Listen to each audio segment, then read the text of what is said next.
ఎవరి పని వాళ్ళు చేసుకుంటే వ్యాస్ గారి సమయంలో 4 ఎన్కౌంటర్లు ఎందుకు జరుగుతాయి? ఆయన పని అయినా చేసుకుంటూ పోయిండు. పోలీస్ డ్యూటీ, అరెస్ట్, కోర్టు, కానీ ఎన్కౌంటర్ చేయాలని ఎక్కడ చట్టం? రైట్. నేను ఇప్పుడు ఒక కర్ర తీసుకొని మిమ్మల్ని కొడతా, మీరు ఏం చేయాలి? కొట్టండి సార్, నేను ఇక్కడ నియరెస్ట్ పోలీస్ స్టేషన్ పోయి కంప్లైంట్ ఇస్తాను అంటారా? ఈ కర్ర నుంచి మీరు తప్పించుకుంటారా? సార్ ఇవన్నీ కూడా స్కెచ్ వేస్తుంటారంట, నిజమా? ఇది స్కెచ్ వేయడము, లేకపోతే పోలీసు వాళ్ళ దగ్గర రకరకాలుగా కథలు ఉంటాయి. మురళి ఒక మల్లెపూలు జేబులో పెట్టుకొని గేట్లు ఎంటర్ అవుతుందంటే మురళి కంటే మొదలే జేబులో ఉన్నటువంటి వాసన వచ్చేస్తుంది. పటాన్ చెరువులో ట్రేడ్ యూనియన్ నాయకుడిని అరెస్ట్ చేద్దామని చెప్పి నోవా పైన్ ఫ్యాక్టరీ దగ్గర గొడవ అవుతుంటే పోయాడు. ఇట్లా అన్నాడు, వాడు ఇట్లా అంటే మావాడు ఆజాన్ బావుడు ఇట్లా టక్కన పట్టేసి మా ఇద్దరి మధ్యలో కూర్చున్నాడు. అంజయ్య ఎస్ఐ అనేటువంటి ఒకడు వచ్చిండంట. మీరున్న టైంలో రామచంద్రారెడ్డి గారు అని ఒక రామచంద్రారెడ్డి గారు చాలా శ్రూడ్ పాలిటిషియన్ అండి. ఏమో నీకు చట్టంలో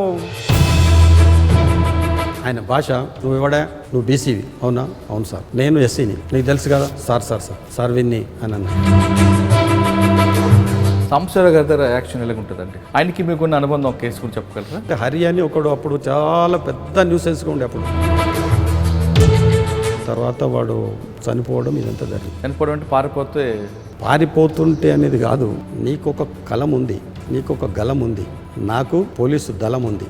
కలం బలం ఇది ప్రాస తీసుకొస్తున్నారు. అన్నిటికీ పిడుక్కు పిండాకుడుకు ఒకటే మంత్రం పెట్లుంటుందండి. సరే 3 సంవత్సరాలు మేల చెరువు పనిచేసినప్పుడు అక్కడ ఒక మీరు చెప్తున్న గుంటూరు ఆ ఫ్యాక్షన్ కల్చర్ కూడా కనిపిస్తుంటుంది. ఆ ఫ్యాక్షన్ కల్చర్ చాలా ఉండే అక్కడ. మల్లారెడ్డిగూడెం అనేది ఒక ఫ్యాక్షస్ విలేజ్. మొత్తం ఊరంతా మళ్ళీ ఊరు తగలబెడతారు, నన్ను తగలబెడతారు, ఇదంతా అవుతుంది. అంటే మీరు చనిపోయాడంటే సీన్ మరి వేరేగా ఉంటుంది అక్కడ. వేరే కాదండి, ఊరుకూరు తగలబెడతారు, చేస్తారు. రౌడీ అయినా నేనైనా ఎవరో పోలీస్ ఇద్దట్లో ఎవరో ఒకటి ఉండాలి. ఆ డైలాగ్ తర్వాత సినిమాలు రావడంతో ఇది అంజయ్ గారి డైలాగ్ అని మేము చెప్పుకునేవారు. ఆ తర్వాత మీకు యాక్సిడెంట్ అయినట్టు. ఆ యాక్సిడెంట్కి ఒకసారి చెప్పండి. యాక్సిడెంట్ ఏం లేదండి. ఆ రోజు ఏంటంటే నేను నల్గొండలో పోతే అక్కడ ఏం జరిగిందంటే కార్ నంబర్ తెలియదు, కార్ డ్రైవర్ కూడా తెలియదు. ఆర్టీసీ బస్సును గుద్దేసిండు. కానీ మీకు జరిగిన యాక్సిడెంట్ అన్నది ఎవరు కాన్స్పిరసీ చేశారు అన్నది చేసిండ్రే అనుకుందాం. జాతస్య ధ్రువం మరణం. గద్వాల్లో పనిచేస్తున్న తర్వాత అప్పుడు Rajasekhara Reddy has picked me. రాత్రి దాని తర్వాత ఆయన పిలవడము, నేనున్నా నువ్వు పోన్నాడు, అంతే ఒకటే మాట. రాజశేఖర రెడ్డి గారు ఆయన చనిపోవడం నా దురదృష్టం. ఆయన బతికుంటే.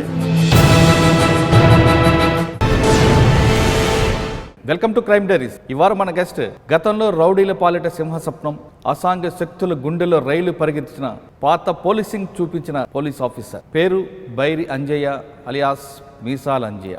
మీసాల అంజయ్య గారు ఎక్కడ పనిచేస్తే అక్కడ రౌడీలు అని ఉండాలి.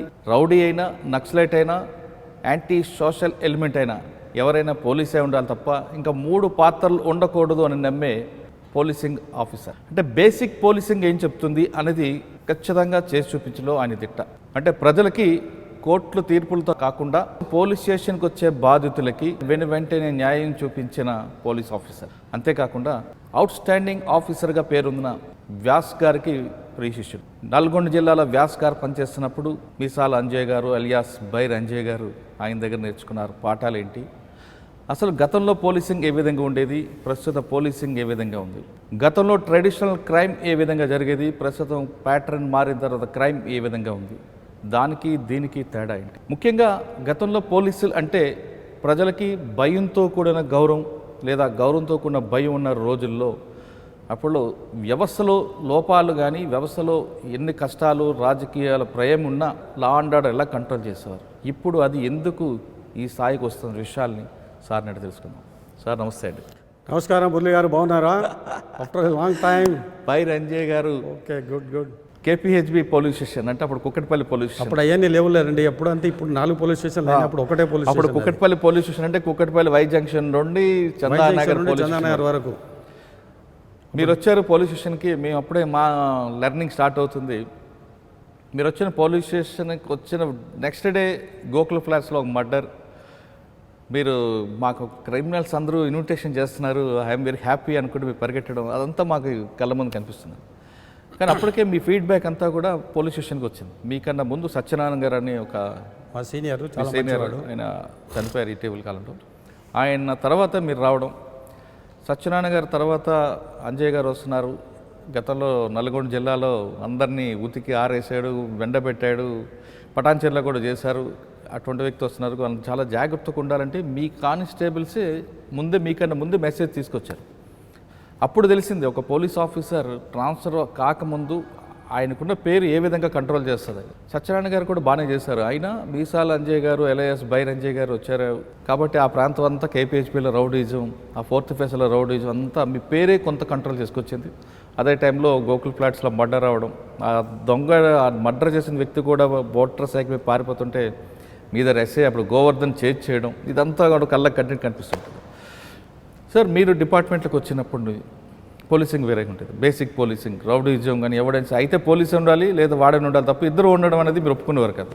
మీరే కాదు ఆ వ్యవస్థలో పనిచేస్తున్న వాళ్ళు అప్పుడు ఆ కాలంలో కూడా అట్లా ఉండే మా గురువులు కూడా అట్లా చెప్పేవారు. అయితే రౌడీ అనేది ఉండాలి, మనమే ఉండాలి, ఇద్దరు ఒక ఊరిలో ఉండడానికి వెళ్ళలేదు, సమస్య లేదండి. అదే టైంలో మీరు నల్గొండ ఆ ప్రాంతం పనిచేస్తున్నప్పుడు ఒకవైపు రౌడీజం, యాంటీ సోషల్ ఎలిమెంట్స్, అదేవిధంగా నక్సల్స్ మూవ్మెంట్, ఇన్ని రకాలు ఉండేవండి. వీటిని ఏ విధంగా కంట్రోల్ చేసుకొచ్చేవారు? ముఖ్యంగా వ్యాస్ గారి దగ్గర పనిచేయడం అనేది అది ఆషామాషి వ్యవహారం కదా, అదొక మీకు ఒక గిఫ్ట్. అది ఆయన దగ్గర ఏం నేర్చుకున్నారు? తర్వాత క్రమేపీ మీరు రిటైర్ అయ్యేసరికి ట్రెడిషనల్ క్రైమ్ నుంచి వైట్ కాలర్ రెఫరెన్స్ వచ్చింది. వైట్ కాలర్ రెఫరెన్స్ తర్వాత సైబర్ క్రైమ్కి వచ్చింది. అంటే సైబర్ క్రైమ్ ఎంటర్ అవుతున్న టైంలో మీరు రిటైర్ అయిపోయారు. అప్పటికి క్రైమ్ ఎలా పెరుగుకుని వచ్చింది, క్రైమ్ ప్యాటర్న్ ఏ విధంగా మార్చి వచ్చింది, ప్రజలకి అప్పుడులో పోలీసుల మీద ఒక రెస్పెక్ట్, ఒక భయం ఉండేది, క్రమేపీ తగ్గడానికి కారణం ఏంటి? వాటితో పాటు రిటైర్ అయిన తర్వాత మీరు ఇదే సిద్దిపేటలో పోటీ చేయడం, అంటే ఒక పోలీస్ ఆఫీసర్ మీరు అప్పుడు ఇంకా సర్వీస్ ఉంటుండగానే మీరు ఎలక్షన్ రావడం, అదంతా కూడా ఒక సినిమా కథలా కనిపిస్తుంటుంది. ఇవన్నీ పరిణామాలకి చెప్పే ముందు బైరి అంజయ్ గారి కుటుంబ నేపథ్యం, అసలు పోలీస్ ఆఫీసర్ ఎందుకు అవ్వాలనుకున్నారు చెప్పు. అదేం లేదండి, నాకు చిన్నప్పటి నుంచి యూనిఫామ్డ్ సర్వీసెస్ అంటే అమితమైనటువంటి ప్రేమ. స్కూల్ డేస్లో నేను భారత్ స్కౌట్స్ అండ్ గైడ్స్లో ఉండేవాడిని. అందులో కూడా నేను హయ్యెస్ట్ ప్రెసిడెంట్ స్కౌట్స్ అని ఉంటుంది అందులో అప్పుడు కలకత్తా దగ్గర కళ్యాణికి పోయాను, అలహాబాద్లో ఉన్నటువంటి ఆల్ ఇండియా జాంబూరి అటెండ్ చేశాను. చాలా ఇంట్రెస్ట్ నాకు. అక్కడ నుండి కాలేజ్కి రావడం జరిగింది. కాలేజ్కి వచ్చిన తర్వాత కూడా మళ్ళీ NCC national cadet corps NCC. మీ సొంత ఊరు సిద్దిపేట్. Born brought up. నేను ఇక్కడ బీఎస్సీ ఫైనల్ ఇయర్ వరకు 73-74లో ఇక్కడ డిగ్రీ అయిపోయింది. అయిన తర్వాత హైదరాబాద్ పోయాను. హైదరాబాద్ పోయిన తర్వాత ఎంఎస్సీ బాటనీలో సీట్ వచ్చేసింది. ఇవి ఎంఎస్సీ చేసేస్తే లాంగ్ టర్మ్ అవుతుంది, ఉద్యోగం అంతా తొందర రాదేమో అని చెప్పేసి మిత్రులు అంటే అది వదిలిపెట్టేసి బీఈడ్లో జాయిన్ అయ్యాను. మోసాఫ్ ట్యాంక్లో గవర్నమెంట్ కాంప్రహెన్సివ్ కాలేజ్ ఆఫ్ ఎడ్యుకేషన్లో అందులో జాయిన్ అయినాం. బీఈడ్ చేస్తూ ఉన్నాను. ఇంకొక 4 సబ్జెక్ట్స్ ఎగ్జామ్స్ అయిపోయినాయి. ఇంకా నెక్స్ట్ ఎగ్జామ్ పోతా ఉంటే పోస్ట్ మ్యాన్ వచ్చినాడు, సార్ ఒకటి లెటర్ సార్ అని. ఏంట్రా అని చెప్పి చూస్తే you are appointed I sub inspector of police with in bracket civil అని చెప్పేసి అందులో యూ షుడ్ రిపోర్ట్ ఇమీడియట్లీ అని చెప్పేసి చేసినాడు. మా రూమ్మేట్స్ వాళ్ళు ఉంటే ఇంక అన్నానికి వచ్చేస్తుంది అని చెప్పేసి ఇమీడియట్గా నాంపల్లికి పోవడము, నాంపల్లి గవర్నమెంట్ హాస్పిటల్ పోయి అక్కడ మెడికల్ సర్టిఫికేట్ తీసుకొని సంగారెడ్డికి పోవడం, సంగారెడ్డిలో సర్టిఫికేట్స్ వెరిఫికేషన్ చేయడం. అప్పుడు బోస్ గారు నుండి సుభాష్ చంద్ర బోస్ గారు అని. ఆ సుభాష్ చంద్ర బోస్ గారు ఎటువంటి పోలీస్ ఆఫీసర్ అంటే ఫర్ ది ఫస్ట్ టైం పాత ఎర్స్ట్వైల్ ఆంధ్రప్రదేశ్లో ఫస్ట్ ఎన్కౌంటర్ ఆయన చేసినాడు. గిరాయపల్లి ఎన్కౌంటర్ అని అప్పుడు చాలా ఫేమస్. గిరాయపల్లి ఇక్కడ ములుగు దగ్గర ఉంటుంది. గిరాయపల్లి ఎన్కౌంటర్కు ఈజ్ ది రూట్ కాజ్. అప్పుడు అతను చాలా ఫేమస్. సరే, చాలా మంచి ఆఫీసరు. దాని తర్వాత ఆయన రిజైన్ చేసినాడు, వ్యాపారం చేసుకున్నాడు. తర్వాత అది ఇస్ అ డిఫరెంట్ మ్యాటర్. అక్కడ మేము ఆయనకు రిపోర్ట్ చేసి ఓకేనాయా చైనావు, చాలా జాగ్రత్త, బాగా పనిచేసుకో అని చెప్పేసి సర్టిఫికేట్ వెరిఫికేషన్ అనేది తెల్లారి మళ్ళీ పోయి అనంతపూర్లో 16/4/76 అనంతపూర్లో ట్రైనింగ్ చేయడం జరిగింది. ట్రైనింగ్ అయిన తర్వాత మళ్ళీ ఇంకా నేపథ్యం స్టార్ట్. 76 నుంచి 2008 వరకు ప్రస్థానం. ఓకే, ఫస్ట్ పోస్టింగ్ ఎక్కడ? ఫస్ట్ పోస్టింగ్ నేను ప్రాక్టికల్ ట్రైనింగ్ పీటీసీ అనంతపూర్ నుంచి వచ్చేసిన తర్వాత శంషాబాద్ విలేజ్. అప్పుడుది ఈ శంషాబాద్ అనేది ఇప్పుడు ఈ ఎయిర్పోర్ట్లు, ఈ రోడ్లు, ఇవి అదంతా అప్పుడు ఏం లేదు. 1000 రూపాయలకి ఎకరం శంషాబాద్లో అప్పుడు రోడ్ సైడ్. శంషాబాద్లో 7 months ప్రాక్టికల్ ట్రైనింగ్. ఆ ట్రైనింగ్ అయిన తర్వాత ఇక్కడ వేకెన్సీస్ లేవని వాంట్ ఆఫ్ వేకెన్సీస్లో నన్ను ఇంకా నాతో పాటు మా బ్యాచ్మెంట్స్ ఒక 6 నల్గొండకు ట్రాన్స్ఫర్ చేసినారు. సార్ శంషాబాద్లో మీరు ఫస్ట్ ఎవరి దగ్గర నేర్చుకున్నారు ట్రైనింగ్? నేను అక్కడ బాలాజీరావు గారు అని చెప్పేసి మాకు ఒక ఇన్స్పెక్టర్ ఉండే సిఐ గారు. ఆయన కానిస్టేబుల్ నుంచి సిఐ అయినా కానీ అమోఘమైనటువంటి నాలెడ్జ్, అమోఘమైన నాలెడ్జ్. ఫస్ట్ ఎస్పీ ఎవరు మీకంటే? అప్పుడు ఎస్పీ బిఎం రామలింగేశ్వరరావు గారు. నేను ట్రైనింగ్లో ఉన్నప్పుడు బిఎం రామలింగేశ్వరరావు గారు. అయిన తర్వాత ఇక్కడ అంటే నేను ఈ మాత్రం పోలీసింగ్ ఆ 7 months నేర్చుకున్నానంటే అది బాలాజీరావు సిఏ గారి యొక్క దయాదాక్షిణ్యం. ఎందుకు అనంటే నేను అక్కడ రిపోర్ట్ చేసిన తర్వాత కిందికి మీదికి ఇట్లా చూసేసి అన్నీ నన్ను మళ్ళీ ఇంటర్వ్యూ చేసేసి అంతా చేసిన తర్వాత సరే ఒక బ్యాగ్ తెచ్చుకో అని పాపం ఆ బ్యాగ్కి అప్పుడు నేనేదో పీటీసీ అప్పుడు 320 రూపాయలు జీతం. దాన్ని ఒక బ్యాగ్ కొనిచ్చేసి అందులో ఒక ఐపీసీ, ఓ సిఆర్పిసి, ఓ ఎవిడెన్స్ యాక్ట్, ఏపీపీఎం ఈ 4 అందులో పెట్టుకొని చెప్పేసి ఇచ్చేస్తే పెట్టుకోవడం. ఆ బ్యాగ్లో వైట్ పేపర్స్, కార్బన్స్, గుండు సూదులు, ఫైల్ ట్యాగ్స్ ఇవన్నీ ఇచ్చినాడు. ఆ 7 months అండి ఆయన ఎక్కడ పోతే అక్కడ తీసుకెళ్ళడం. అప్పుడు ఈ సిఐలకు వెహికల్స్ లేవు. నేను ఒక ఇన్సిడెంట్ చెప్తా ఆయనకు. నాకు ఒకటి వెస్పా ఉండే, అక్కడి నుంచి వచ్చిందో వెస్పా తీసుకున్నా. ఆ వెస్పా మీద నేను చేయాలి, పెట్రోల్ ఆయన ఒప్పిస్తుండే. ఆయన వెనకాల కూర్చుండే. ఆయననేమో 6.5 feet ఇక లారెల్ అండ్ హార్డే లాగా ఆయన నేను ఇద్దరు పోతుంటే అట్లా ఉంటుండే. పోయిన తర్వాత ఒకరోజు ఇక్కడ అప్పుడు 4 పోలీస్ స్టేషన్లు ఉండే ఆయనకు. నార్సింగ్లో ఇన్సిడెంట్ అయిందంటే పోయి నీ స్కూటర్ అంటే కూర్చొని వెనక కూర్చున్నాము. నా స్కూటర్కి వెనకాల టైర్ లేకుండే, స్టెప్నీ ఉండదు, స్టెప్నీ లేకుండే. వెస్పాకి లోపల డిక్కీలో ఇస్తాడు కదా. బషీర్బాగ్ దగ్గరకు వచ్చేసినాం. సిటీ కొత్త అంటే ఏదో స్టూడెంట్గా కొంతకాలం ఉన్నాను తప్ప పెద్ద పర్ఫెక్ట్ ఏం కాదు కదా. అక్కడ అయిన తర్వాత లైట్లు పడ్డాయి, మళ్ళీ డ్రైవింగ్ కొత్త. అక్కడికి వచ్చేసిన తర్వాత అది లైట్ పడంగానే నేను చూసుకోలే లైట్ను, నేను వెళ్ళిపోయాను. ఈయన ఏం చేసిండంటే లేచి నిలబడ్డాడు ఇట్లా అని. ఇట్లా ఉంటే స్కూటర్ వెళ్ళిపోయి ఎక్కడ పోయింది బషీర్బాగ్ దాటిన తర్వాత అది పెట్రోల్ బంక్ దాటిన తర్వాత పీజీ హాస్టల్ ఉంటుంది. నేను అక్కడ చూసుకున్నా.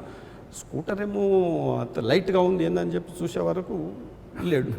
ఇక నా చెమటలు, నా భయము అప్పుడు అని ఇట్లా నడుచుకుంటూ వచ్చేసి ఎవడరా నీకు ఉద్యోగం ఇచ్చింది అని ఇక ఎట్లా అంటే బండబూతులుగా అట్లా ఏడుపు వస్తుంది. ఉద్యోగం భయం ఇదంతా ఉన్నది. మళ్ళీ ఏడ్చుకుంటే అట్లా మళ్ళీ కూర్చొని పోయినాం. కానీ చాలా దయార్థ హృదయుడు. అంత అయిన తర్వాత మళ్ళీ ఇంటికి పోయిన తర్వాత భోజనం పెట్టించేవాడు. అంత పని ఎంత పిన్ పాయింట్గా నేర్పించేవాడు అని అంటే ఇప్పుడు అంతా కంప్యూటర్లు ఇవన్నీ అప్పుడు ఏం లేవు. ఒక కార్బన్ పెట్టాలని అంటే కార్బన్ కింద ఒక వైట్ పేపర్ పెట్టాలంటే ఎట్లా పెట్టాలనేది కూడా నేర్పించేస్తున్నాడు.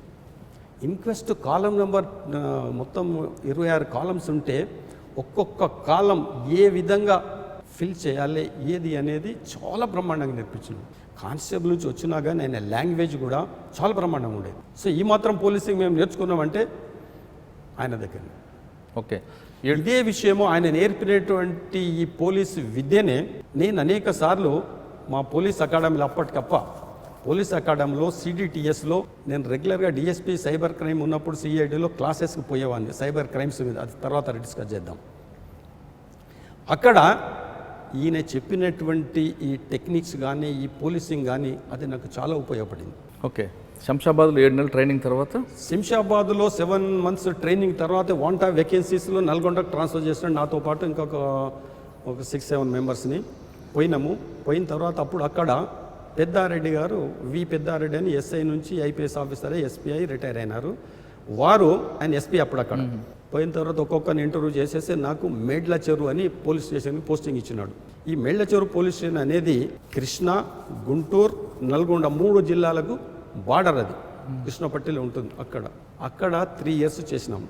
ఆ 3 years చేస్తుంటగా అనేక మంది గురుస్వామి గారు, తర్వాత బాసిత్ గారు వీళ్ళందరూ ఎస్పీలు వచ్చినారు. లాస్ట్ మినిట్లో వ్యాసుడు కూడా వచ్చినాడు. సరే, 3 సంవత్సరాలు మేల చెరువు పనిచేసినప్పుడు అక్కడ మీరు చెప్తున్న గుంటూరు ఆ ఫ్యాక్షన్ కల్చర్ కూడా కనిపిస్తుంటుంది. ఆ ఫ్యాక్షన్ కల్చర్ చాలా ఉండే అక్కడ. అప్పుడు బాంబులు, నాటు బాంబులు తయారవడం, పొలాల్లో బాతి పెట్టడం అనేది మేల చెరువు పక్క. అది ఎట్లుండేనంటే పోలీసుల సమయస్ఫూర్తి పాటించాలి అనే దానికి మా గురువు గారు చెప్పిన దానికి bloody well application of common sense at right time అనేది మా గురువులు నేర్పిస్తుంది. ఒక్క ఇన్సిడెంట్ చెప్తా. మల్లారెడ్డిగూడెం అనేది ఒక ఫ్యాక్షియస్ విలేజ్, మేల్చూరులో. ఇప్పుడు అక్కడ పోలీస్ స్టేషన్ అనేది చింతలపాలెం అని. అక్కడ సిపిఎం వర్సెస్ సిపిఐ చాలా ఫ్యాక్షన్. ఈ వాడకట్టోడు అటువాడు అక్కడోడు ఇక్కడ రాడు. ఒక సిపిఎం లీడర్ని సిపిఐ వాళ్ళు మర్డర్ చేసినారు. ఇన్ఫర్మేషన్ వచ్చేసింది. అప్పుడు ఏముందంటే ఒక మోటార్ సైకిల్ ఒక కానిస్టేబుల్ వెనక పోయినాం. పోయిన తర్వాత చూసినాం, ఊరంతా అట్టుడుకుతుంది. ఇంజుడ్ దగ్గరికి పోయి చూసేస్తే నాకు నా పరిజ్ఞానంతో బట్టి చూస్తే వాడు పోయిండు. వీడు పోయిండని నేను అంటే మొత్తం ఊరంతా మళ్ళీ ఊరు తగలబెడతారు, నన్ను తగలబెడతారు, ఇదంతా అవుతుంది. నా దగ్గర ఫోర్స్ లేదు. అరే రే పానం ఉన్నదే, పానం ఉన్న నడు ఏదన్నా ట్రాక్టర్ తీసుకురండి అని చెప్పి ట్రాక్టర్ పట్టుకుని ట్రాక్టర్ మీద చేసేసి పంపించేసాం. పంపించేసి ఒక మస్కూరు ద్వారా, అప్పుడు మస్కూరులు అందరు కాదు, ఇప్పుడు విలేజ్ సర్వెంట్స్, ఆ మస్కూరు ద్వారా మా సీఐకి అప్పుడు ఈ ఫోన్లు లేవు, తర్వాత ఈ వైర్లెస్ లేవు, ఇప్పుడు ఏం లేవు కదా, ఆయనకి ఇన్ఫర్మేషన్ పంపించినాం. సార్ ఇట్లా జరిగింది, వాడు సెలెక్చువల్గా పోయినాడు, కానీ ఇట్లా అవుతుంది సార్, మీరు ఎస్పీ గారితో మాట్లాడి ఫోర్స్ తెప్పియండి సార్ అని చెప్పేసి సార్ ఫోర్స్ తోటి తెప్పియడము, మళ్ళీ సీఏ గారు వేరే సర్కిల్ ఎస్ఐలు అందరినీ తీసుకున్నాడు, కంట్రోల్ చేయడం ఇది చేస్తున్నాడు. సమయస్ఫూర్తి అనేది అది ఎట్లా అనేది అది నాకు జీవితంలో చాలా ఉపయోగపడింది. అంటే మీరు చనిపోయాడంటే సీన్ మరి వేరేగా ఉండేది అక్కడ. వేరే కాదండి, ఊరుకూరు తగలబెడతారు, చేస్తారు. ఒక్కసారి మనిషి అక్కడి నుంచి షిఫ్ట్ అయిందనంటే మనకు బ్రీతింగ్ టైం ఉంటుంది. అవును, మనం ఫోర్స్ తర్వాత మొబిలైజ్ చేసుకోవడము, మనం ప్లాన్ చేసుకోవడం, ఇదంతా చేసుకోవడము.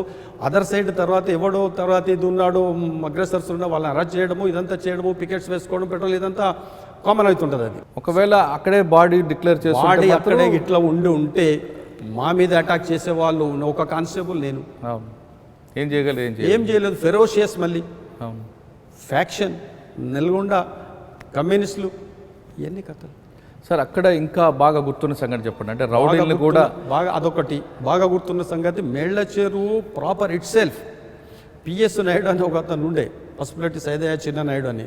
ఇంకా అదర్ సైడ్ అక్కడ నాయుడుస్ వర్సెస్ రెడ్డిస్ ఫ్యాక్షన్. అక్కడ ఊరు కూరండి, వీడు రోడ్డు ఉంటే అటుపక్క ఆ పార్టీ ఇటుపక్క వీడు అటువాడు వాడు ఇటురాడు. ఒకనొక టైంలో ఒక రోజు ఇద్దరు కొట్టుకుంటుంటే ఎట్లా ఇక బరీ గీత గీసినట్టే పెట్టేస్తే వాడు వీళ్ళు రాల్సిట్టు వీడు వాళ్ళు రాలిస్తున్నాడు. ఇస్తున్న తర్వాత ఇప్పుడు నేను మధ్యలో పోవాలి, పోతే వాన్ వీన్ రాయ్ రెండు నాకు తగులుతుంది. ఏం చేయాలి అంటే ఒక పక్కని తప్పియాలి, ఇంకొక పక్కని తప్పించుకుంటాం, మధ్యలో పోయి నువ్వు ఇట్లాంటివంటే అంతే సంగతి కాదు. సో ఆ ఇన్సిడెంట్ కూడా ఒకసారి నాకు చాలా ఇదైపోయింది. సార్ ఇది కాకుండా సెంటర్లో రౌడీజాన్ని అక్కడ ఈ ఫ్యాక్షన్ ఇది కంట్రోల్ చేయగలిగినాం కొంతవరకు. చేసేసిన తర్వాత వ్యాస్ గారు నా పోలీస్ స్టేషన్కి వచ్చి ఇన్స్పెక్షన్ చేస్తున్నాడు. చూసిన తర్వాత ఏ బ్యాచ్ ఏంటి ఏం చదువుకున్నారు. సార్ వ్యాస్ గారు ఇష్యూకి వెళ్ళక ముందు బాసిత్ గారు కూడా మీరు చేశారు. బాసిత్ గారు కూడా ఆయనకంటే మొదలు బాసిత్ గారు కూడా ఉండే. బాసిత్ గారు కూడా ఎస్పీ గారు పనిచేసినారు. అప్పుడు ఆయనతో పెద్ద మాకు అటాచ్మెంట్ ఏం లేదు. కానీ అదే టైంలో మీ గురువుగా మీ సీనియర్ దగ్గర ఒక వ్యక్తికి ఒక పెద్ద వ్యక్తికి మధ్యన వివాదాన్ని ఏ విధంగా అది ఎట్లుంటుందంటే అండి, అప్పటి పోలీసింగ్లో ఎదుటివాడు పోలీసుని ఇన్సల్టింగ్గా చేయడము, లేకపోతే ఇల్ ట్రీట్మెంట్ చేయడము ఎవరైనా చేసినట్టయితే అది ఎట్లా డీల్ చేయాలనేది మా గురువులకు వెన్నుతో పెట్టిన విద్య ఉండే. సరే, మీరు అక్కడ పనిచేస్తున్నప్పుడు మీ సీనియర్కి ఒక పెద్ద వ్యక్తి ఇన్సల్ట్ చేశాడు. ఆ ఇన్సల్ట్ని రిటాలియేషన్ ఏ విధంగా చేశారు అంటే పోలీస్ స్టైల్లో? అదే రిటాలియేషన్ అని అనం మేము ఏమంటారు, అదే రిటాలియేషన్ అనడానికి లేదు. కానీ ఇన్సల్ట్ చేసిన మాట వాస్తవం. ఇన్సల్ట్ చేస్తే చట్టం ఏం చెప్తుంది, చట్ట ప్రకారంగా ఏమన్నా నువ్వు యాక్షన్ ఉంటే తీసుకో, 506, 323 అంతవరకు అవుతుంది. ఇది బెయిలబుల్ అండి అని చెప్పు, బెయిల్ ఇచ్చి కూర్చున్నబెట్టి చేసి పంపించేసాయి, దేర్ ఎండ్స్ ది మ్యాటర్. కానీ ఒక పోలీస్ ఆఫీసర్ను పబ్లిక్లో కానీ పబ్లిక్ ప్లేస్లో కానీ ఇన్సల్ట్ చేసిండ్రు అని అంటే ఆ వ్యక్తి ఇన్సల్ట్ కాదు, అక్కడ వ్యవస్థకే కదా, ఆ వ్యవస్థ, చట్టం, ప్రభుత్వం వాన్ని. అందుకే a police constable in uniform is a visible representative of the government. Right, a visible representative of the government. పోలీసులు తర్వాత వ్యవస్థలో చాలా చీఫ్ సెక్రటరీ గారి దగ్గర నుంచి కింద వరకు అనేక మంది పెద్ద పెద్ద ఆఫీసర్లు ఉన్నారు. కానీ వాళ్ళు పబ్లిక్లో వచ్చేసినటువంటి వాళ్ళని చూస్తే మేము సెల్యూట్ చేస్తాం. కానీ ఒక కానిస్టేబుల్ రోడ్డు మీద నిలబడ్డాడు లేకపోతే పోతున్నాడు అంటే is a visible representative of the government. అతనికి ఇన్సల్ట్ జరిగిందంటే గవర్నమెంట్కి ఇన్సల్ట్ జరిగినట్టు లెక్క. సో అట్లా ఇన్సల్ట్ జరిగింది అని అంటే అనేక రకాల ట్రీట్మెంట్స్ అనేక రకాల అప్పుడు ఆ పూర్వకాలంలో చేసినా కానీ ఒకటి ఎగ్జాంపుల్ చెప్పండి. అప్పుడు చేసినా కానీ అప్పుడు ప్రజల వద్ద నుంచి కూడా సపోర్ట్ ఉంటుండే. సీనియర్ ఆఫీసర్స్ కూడా నవ్వి ఓకే ఓకే అనుకుంటే వెళ్ళిపోవడం, నువ్వు చేసినది మంచి పని రా బాబు, చెడు పని అనగా చెప్పకుండా నవ్వి ఓకే ఓకే అనుకుంటే వెళ్ళిపోయేవాళ్ళు. అదే దానికి ఒక ఎగ్జాంపుల్ అని చెప్పగలరా? ఎగ్జాంపుల్ అంటే ఏం చెప్పలేము. ఒక ఎగ్జాంపుల్ చెప్పగలుగుతాను. ఒక ఆఫీసరు మా ఆఫీసర్ను మా ఎస్ఐని, సీనియర్ ఎస్ఐ నాకు 69 బ్యాచ్, ఆయనను ఇన్సల్ట్ చేసినాడు కోర్టులో. బయటికి వచ్చేసిన తర్వాత కూర్చున్నారు. క్యారే పోయి ఐసా కరా క్యా కరెంగే అని, క్యా కర్ సక్తే సాబ్, కానూన్ జో బోలా ఓ కరెంగే అని మనము. మా హెడ్ కానిస్టేబుల్స్ అప్పుడు చాలా ఫాస్ట్గా ఉండేవాళ్ళనండి. హమారా పాస్ ఏక్ ఇలాజ్ హై సాబ్ అని వాడు వచ్చాయి. క్యా ఇలాజ్ హై రే, आप इजाज़त दिए तो हम कर देंगे, ठीक है అన్నాడు. పోయిన తర్వాత వాడు ఎవరికో చెప్పినాడు. వాడు పోయి వాళ్ళకి ట్రీట్మెంట్ ఇచ్చినాడు. ఆ ట్రీట్మెంట్ తీసుకున్నాడు, పోలీస్ స్టేషన్కి వచ్చినాడు. అప్పుడు ఈ ఎస్ఐ గారు కాలు మీద కాలు వేసుకొని కూర్చుంటాడు. ఏమయ్యా సార్ ఇట్లా జరిగింది సార్, దరఖాస్తు రైట్ సాబ్కి కాగజ్ దారే. తర్వాత ఒక కాగితం ఇస్తాడు, రాసేస్తాయి. గుర్తుపడతావు నువ్వు వాళ్ళని? మరి గుర్తుపట్టకపోతే ఎవరు పట్టుకురావాలే? పేరైనా తెలుసా? సార్ పేరు తెలియదు మనిషి. అరే నువ్వు పేరు తెలియదు అంటావు, మనిషి తెలియదు అంటావు, మరి చార్మినార్ కాడ ఎర్ర పాప వస్తున్నాడు అన్నట్టు ఉన్నది. ఆయన ఎక్కడ ఒక సామెత ఉన్నది, చార్మినార్కే పాస్ జాకే జో రూయి టోపీ వాళ్ళకు పకడ్కెళ్ళి ఆరాని అంటారు మా దగ్గర జోక్స్. అప్పుడు చార్మినార్కే పాస్ గए तो पूरा जो रोई टोपी वाले रहते, वो दाढ़ी वाले को पकड़, सोप दाढ़ी वाले रहते, किसको पकड़ना? సో అది అట్లా. మరి గుర్తుపడతావా నువ్వు? పట్టలేము. గుర్తుపట్టానండి. మరి పోనీ పేరైనా తెలుసా? తెలియదు. అది కూడా తెలియదు. సరే నువ్వు ఇట్లా చెప్పు, ఎట్లుంటాడు అని అంటే, ఇవి ఇట్లా అద్దాలు పెట్టుకుంటాడు, ఇట్లా మీసాలు ఉంటాయి, కొంచెం ఎర్రగా ఉంటాడు, ఈ బీటిల్స్ కిందికి ఉంటాయి, చెక్స్ షర్ట్స్ వేస్తాడు ఎక్కువ అవుతాను. అవునా? అరే ఖాదార్ రెడ్ కానిస్టేబుల్ ఏ సాబ్ బోలేసో జో కోన్ కొనే జరా దేకే పక్కడికి బులాకెళ్ళారంటే ఓ 10 మందిని తీసుకొస్తాడు మావాడు. గుర్తుపట్టి వెళ్ళాను. ఈయనగా సార్ జారే, ఈయనగా పో మరి ఇంకేమని చెప్పు. సరే ఇంకా మేము మా ఇన్ఫర్మేషన్ సిస్టమ్ చాలా పక్కబందిగా ఉంటుందండి, మేము ప్రయత్నం చేద్దాం. ప్రయత్నం 6 నెలల తర్వాత కేసు క్లోజ్. కానీ పంపింది మీ వాళ్ళే కదా? పంపింది మా వాళ్ళు అని మేము అనుకోవడము, కానీ ఆ విక్టిమ్ అనుకుంటున్నాడు. విక్టిమ్ అనుకున్నాడు, నేను ఫలానా వాడు ఈ పోలీస్ ఆఫీసర్ను నేను ఇన్స్టాల్ చేసినందుకు నాకు ఈ ట్రీట్మెంట్ చేసినారు వీళ్ళు, కానీ మేము చేయలేదు.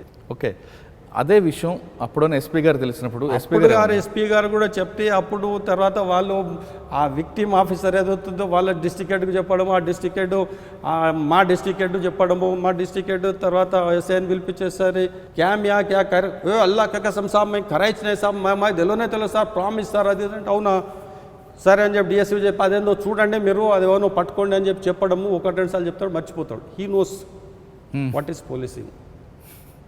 సో అందుకొరకు దాని మీద పెద్ద స్ట్రెస్ చేయవలసిన అవసరం లేదు. అంటే ఒక చిన్న తప్పు చేస్తే అప్పట్లో ఆఫీసర్లు ఆ ఆఫీసర్ యొక్క క్రెడిబిలిటీ తీసుకొని వాళ్ళని ప్రొటెక్ట్ చేసేవారండి. అయితే అప్పటి ఆఫీసర్స్ ఏంటంటే వీడు చేసినటువంటి పని వాడు గుడ్ ఫేత్లో చేసినాడా, గుడ్ ఫేత్లో చేసినాడా, బ్యాడ్ ఇంటెన్షన్లో చేసినాడా అది వెరిఫై చేసేవాళ్ళు. ఒకవేళ వాడు గుడ్ ఇంటెన్షన్లో చేసినాడు, గుడ్ ఫేత్లో చేసినాడు అంటే వానికి అన్ని విధాలా మా ఆఫీసర్స్ సపోర్ట్ చేసినారండి.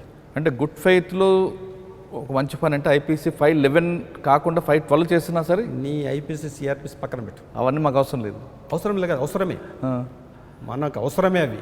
కానీ ఇప్పటికీ 1 నిమిషానికి పక్కన పెట్టుకుంటే మనము ఈయన చేసినటువంటిది మంచి కొరకు చేసి వీడేమన్నా దురుద్దేశపూర్వకంగా బ్యాడ్ ఇంటెన్షన్ తోటి ఏమన్నా చేసినాడా, లేదా డిపార్ట్మెంట్ యొక్క గౌరవాన్ని కాపాడడానికి, సమాజంలో శాంతి భద్రతలను కాపాడడానికి కొంచెం గీత దాటి ఏమన్నా చేసినాడా అనేది, గుడ్ ఫేత్లో చేసినాడా అనేది ఆఫీసర్స్ తెలుసుకునేవాళ్ళు.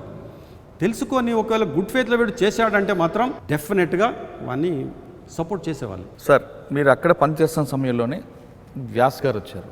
వ్యాస్ గారు అప్పుడు నేను మేలచూరులో పనిచేస్తున్నప్పుడు నా పోలీస్ స్టేషన్ ఇన్స్పెక్షన్కి వచ్చినాడు, చూశాడు. అప్పటికి నాకు 4-5 ఇయర్సే సర్వీస్. చూసిన తర్వాత బాగున్నది, ఏం చదువుకున్నాడు, నేను బీఎస్సీ బీఎడ్ సార్ సరే అని పోయినాడు. నన్ను తెల్లారి ట్రాన్స్ఫర్ చేసినాడు అక్కడ నుంచి. చేసి SIANS anti naxalite squad Suryapet అని చెప్పేసి అక్కడ చేసినాడు. అక్కడికి నాతో పాటు బషీర్ అని మాకంటే సీనియర్, ఇంకోటి భిక్షపతి అని, నరసింహరాజు అని మా బ్యాచ్మెంట్ ఒక నలుగురిని ఆల్మోస్ట్ సేమ్ ఏజ్ గ్రూపు, కొంచెం మంచి హెయిర్ ఉన్న వాళ్ళని తీసుకొచ్చి పెట్టినాడు. మాకు ఆయన ట్రైనింగ్ ఇచ్చాడు. ఎట్లా how to collect information, out ఏం మీరు ఏం చేసేది లేదండి, మీరు ఏం చేయకండి, ఖాళీ ఇన్ఫర్మేషన్ తీసుకురండి, మిగతా నేను చూసుకుంటాను. నేను పోలీస్ ఆఫీసర్ అంటే ఆయననండి. ఆయన దగ్గర మేము పనిచేసినామని చెప్పుకోవడానికి ఒక క్వాలిఫికేషన్, ఒక గౌరవం. నువ్వు ఎవరెవరి దగ్గర పనిచేసినావా అంటే వ్యాస దగ్గర పనిచేసిన సార్, ఇక్కడ పని, అవునా, ఓ గుడ్ కూర్చో అంటాడు. అట్లా అది ఒక అడిషనల్ క్వాలిఫికేషన్. ఆయన దగ్గర పనిచేసినాడు. ఆయన దగ్గర పనిచేసిన కొద్ది కాలం అయినా కానీ is perfect police officer. Okay, సూర్యాపేటలో మీరు ఇన్ఫర్మేషన్ ఏమి ఇచ్చారు? ఇన్ఫర్మేషన్ అంటూ చాలా ఉన్నాయి. అన్ని ఇన్ఫర్మేషన్స్ రివీల్ చేయలేదు. It's not proper to reveal. Sir, ఆయన టైంలోనే కోర్టు ఆవరణలో లేదంటే మేజిస్ట్రేట్ ఇంటి దగ్గరలో ఒక పెద్ద ఎన్కౌంటర్ అయింది. దాంతో ఆయన పేరు నక్సల్స్ అప్పుడే ఆయన బాగా టార్గెట్ చేశారనేది వార్త. అదొకటే కాదు, ఆయన టార్గెట్ చేయడానికి అనేక కారణాలు ఉన్నాయి. అది నక్సల్స్ అంటే ఆయన టైంలో 4-5 అయినాయి, అది కరెక్టే. అది అందులో ఒకటి అప్పుడు కోర్టు ఆవరణలో కాదు, అది అప్పుడు ఒక కరడు కట్టినటువంటి ఒక వ్యక్తి దొరికినప్పుడు అతన్ని కోర్టు టైం అయిపోయింది కాబట్టి మేజిస్ట్రేట్ దగ్గర ప్రొడ్యూస్ చేయడం జరిగింది. ప్రొడ్యూస్ చేసేసిన తర్వాత ప్రొడ్యూస్ టుమారో అనడం జరిగింది. తీసుకుపోతుంటే అదే ఆవరణలోనే ఆ ఎస్ఐ రివాల్వర్ లాక్కొని వాడు పరిగెత్తిన తర్వాత పక్కన ఎస్కాట్ వాడు ఏం చేస్తాడు, ఇక వాడు తీసుకొని మళ్ళీ నాకు వాడు ఫైర్ చేసేస్తుంటే నీ సెల్ఫ్ డిఫెన్స్లో వీడు ఫైర్ చేయడం జరిగింది, ఆత్మరక్షణ కోసం. అది కథ. సార్, ఇవన్నీ కూడా స్కెచ్ వేస్తుంటారంట, నిజమా? ఇది స్కెచ్ అనేది ఏమి ఉండదండి. నేను నిన్ను కొడుతుంటాను, నువ్వేం చేస్తావు? ఆత్మరక్షణకు మళ్ళీ నన్ను ప్రొటెక్ట్ చేస్తావా లేదా? అవును. ఇది స్కెచ్ వేయడము, లేకపోతే పోలీసు వాళ్ళ దగ్గర రకరకాలుగా కథలు ఉంటాయి, అందులోంచి ఒక్కడు తీసేసి దాన్ని ఇట్లా యూజ్ చేస్తారు అనేది it's not correct. Okay, not correct. Act according to the situation, keeping in view of the constitution. Okay, కానీ అప్పట్లో ఒక పెద్ద టాక్ ఏముందంటే వ్యాస్ గారి దగ్గర చాలా స్టోరీస్ ఉంటాయి. ఒక వ్యక్తిని తప్పించాలి అనుకుంటే, అంటే ఆయన మీరు చెప్పిన ఇందాక మంచి ఇష్యూలో కోసం వాడి గుడ్ ఫెయిల్ అయితే తప్పించాలని కదా, బ్యాడ్ ఫెయిల్ వీడిని కోర్టుకి తీసుకెళ్ళడం, జైలుకి పంపడం, రోజు తేవడం ఎందుకు, ఒకసారి తీసిపోద్దని ఆయన దగ్గర చాలా స్టోరీస్ ఉంటాయి. ఆ స్టోరీలు చాలా ప్లే చేసేవారు అని ఉంది. మీకు తెలిసిన స్టోరీ ఏమైనా? అట్లేం లేదండి, ఆయన దగ్గర ఏదో స్టోరీస్ ఉంటాయి, ఆ స్టోరీకి దీనికి ఉంటే ఏం లేదు దాంట్లో. సిచ్యువేషన్ వచ్చింది మన దగ్గరికి, మన ముందుకు. ఓ మోటు సామెత ఉన్నది, cross the bridge when it comes అన్నారు. అక్కడ ఒక బ్రిడ్జ్ వస్తుంది, వాగు మీద ఒక బ్రిడ్జ్ ఉంటుంది, ఆ బ్రిడ్జ్ని ఎట్లా చేసుకోవాలి అనేది ఇవన్నీ వేస్ట్ మాటలు. పోతున్నాము, బ్రిడ్జ్ వచ్చేసింది, క్రాస్ చేయి. సిచ్యువేషన్ వచ్చింది, ఫేస్ చేయి. ఆ ఫేస్ చేసేటప్పుడు కూడా చట్టం అనేది ఒకటి ఉంది, రాజ్యాంగం అనేది ఒకటి, కాన్స్టిట్యూషన్ అనేది ఒకటి ఉన్నదని దృష్టిలో పెట్టుకో. That's all. Police officer you have to act according to law. కానీ వ్యాస్ గారి దగ్గర ఒక ఐపీఎస్ ఆఫీసర్ కాకుండా ఒక ఇంజనీర్ కూడా ఉన్నాడని అంటుంటా. అంటే ఒక ఇష్యూ జరిగినప్పుడు how to escape, how to exit, how to operation, ఇవన్నీ కూడా ఆయన దగ్గర ఉన్నాయి. ఒక్క ఎగ్జాంపుల్ చెప్తా. ఇప్పుడు మాకు ఈ నలుగురికి ఆయన ట్రైనింగ్ ఇచ్చేటప్పుడు ఒకటే చెప్తుండే, చూడండి మీరు ఇంట్లో నుంచి బయలుదేరి ఏదైనా ఆపరేషన్ పోతున్నప్పుడు ఇంట్లో భార్య కూడా చెప్పకండి, ఇంట్లో నీతోటి కాన్సెప్ట్స్ కూడా చెప్పకండి. నలుగురిని తీసుకో, ఏదొకటి పోతున్నామని చెప్పి ఊరు బయట పోయిన తర్వాత ఇప్పుడు చెప్పిన ఆపరేషన్ అని సెల్ ఫోన్లు అయ్యని లాగేసుకొని బ్రీఫింగ్ అక్కడ జరుగుతుంది. అయితే మా వాళ్ళు ఏంటంటే కానిస్టేబులరీ అప్పుడు అమాయకులు, మంచివాళ్ళు, వాళ్ళకు దురుద్దేశమేమి ఉండదు. అరే రాములు మనం రేపు సార్ చెప్పిండ్రు, ఎస్పీ గారు చెప్పిండ్రు అక్కడ పోవాలని ఇట్లా మనం అంటే, వాడు ఆ పోలీస్ స్టేషన్ ఎదురుగున్నటువంటి ఆ హోటల్లో పోయి కూర్చొని టీ దాకుంటా ఏమన్నా ఏమో తొందరగా పోతున్నామని వాడంటే, ఏం లేదు మా సార్ పని చెప్తుండే పోతున్నామని వాడు అలా అనుకోకుండా చెప్పండి. ఇట్లా ఇన్ఫర్మేషన్స్ లీక్ అవ్వడము ఇదంతా జరుగుతుంటుంది కాబట్టి చెప్పొద్దు అనేది ఒకటి. రెండోది ఏంటంటే, ఎక్కడనైతే ఇవన్నీ ఉధృతంగా ఉన్నాయో పోయిన రూట్లో మళ్ళీ రాకూడదు, రిటర్న్ రాకూడదు, ఇన్ఫర్మేషన్ ఎవరితోటి షేర్ చేయకూడదు అనేది చెప్పి ఇట్లా అనేక రకాల ప్రొఫెషనల్ టాక్టిక్స్, ప్రొఫెషనలిజం అంటే అదొక్కటే కాకుండా మీరు చెప్తున్న ప్రొఫెషనల్ ఎంట్రీ ఎగ్జిట్ లేదా వెళ్ళిన రూట్లో రాకూడదు కాకుండా మాటలు తక్కువ, యాక్షన్ ఎక్కువ, నెంబర్ 1. నెంబర్ 2, థర్డ్ పార్టీ ఉన్నప్పుడు మన కళ్ళే మాట్లాడే తప్ప నోరు మాట్లాడకూడదు అనేది ఆయన దగ్గర ఉందండి. అట్లా అని అంటే ప్రతి వ్యక్తికి ఏంటంటే silence is also a language అన్నారు. Silence is also a language. Language ఏంటి? నా లోపల ఉన్నటువంటి భావాలను మీకు చేర్చాలి. దాన్ని మాట రూపంలో చేర్చచ్చు, సైన్స్ అండ్ గెచ్చర్స్ ద్వారా తెలియటు. మురళి అని నేను అన్నా అనుకో, అప్పుడు అంటే ఇట్లా అంటే ఏంది, అన్నం తిన్నావా అని, ఇట్లా అంటే తిన్నా అనేది. సో ఇట్లా సైన్స్ అండ్ గెచ్చర్స్ అంటే కేవలం మీరు చెప్తున్న చేతులు కదలపకుండా, చేతులు కాళ్ళు లేకుండా కేవలం బాడీ లాంగ్వేజ్తోని లేదా కళ్ళు బొమ్మలతో కూడా అట్లానేం కాదండి. ఇప్పుడు ఒక్కొక్క సిచ్యువేషన్ బట్టి ఇప్పుడు 10 మంది ఉంటాం, 100 మంది ఉంటాం. ఆ 100 మందిలో ఒక ఆఫీసర్ సబార్డినేట్కు ఇన్స్ట్రక్షన్స్ ఇవ్వాలి. అరే పోయి పట్టుకరా పోరా, వన్ తీసుకురా పోరా అనేది మాత్రం గట్టిగా అరిచి చెప్పలేం కదా. అయిపోయి సార్ చాలు. So it's a language, it's a body language అనండి, లేకపోతే సైన్స్ అండ్ గెచ్చర్స్ అనండి, మీరేమన్నానండి. ఓకే. కానీ వ్యాస్ గారికి ఒక బ్యాడ్ హ్యాబిట్ కూడా ఉందని విన్నాడు. అరెస్టులు, కోర్టులు, పీటీ వారెంట్లు ఇవన్నీ వద్దు, డైరెక్ట్ అని. దాన్ని బ్యాడ్ హ్యాబిట్ అని అనకూడదు, ఆ వర్డ్ యూజ్ చేయకూడదు మనం. It's not bad. అంటే బ్యాడ్ హ్యాబిట్ అనేది నా వర్డ్ కాదు, అది మీ వర్డ్ అయినా పబ్లిక్ ఆయన గురించి ఎవరు అని అనుకున్నాగా ఆయన దగ్గర నుంచి చూసినాం కాబట్టి is a true police officer. అట్లే లేదు. కానీ ఒక ప్రశాంతమైన వాతావరణంలో ఒక వ్యక్తి కూర్చొని ఆలోచిస్తుంటే ఫలానా కేసులో ఫలానా వ్యక్తిని అరెస్ట్ చేసి రిమాండ్ చేసేస్తే ఇంత చేసినా కానీ విట్నెస్లు హాస్టైల్ అయిపోయి ఎవిడెన్స్ దొరకక ఆ రౌడీ కానీ లేకపోతే ఆ అసాంఘిక శక్తి కానీ బయటకు వచ్చేసి మళ్ళీ రిపీట్ చేస్తూ ఉన్నాడు. మరి ఎట్లా, ఏమిటిది? అది ఇవాళ అతనికి జరిగింది, మనకు జరగచ్చు, ఇంకెవరికైనా జరగచ్చు. ఎట్లా, హౌ టు కంట్రోల్ అనేదాన్ని ఒక్కసారి మనకు మనం సింహవలోకనం చేసుకుంటే, రివిజన్ చేసుకుంటే తప్పకుండా ఏదో ఒక మార్గం దొరుకుతుంది.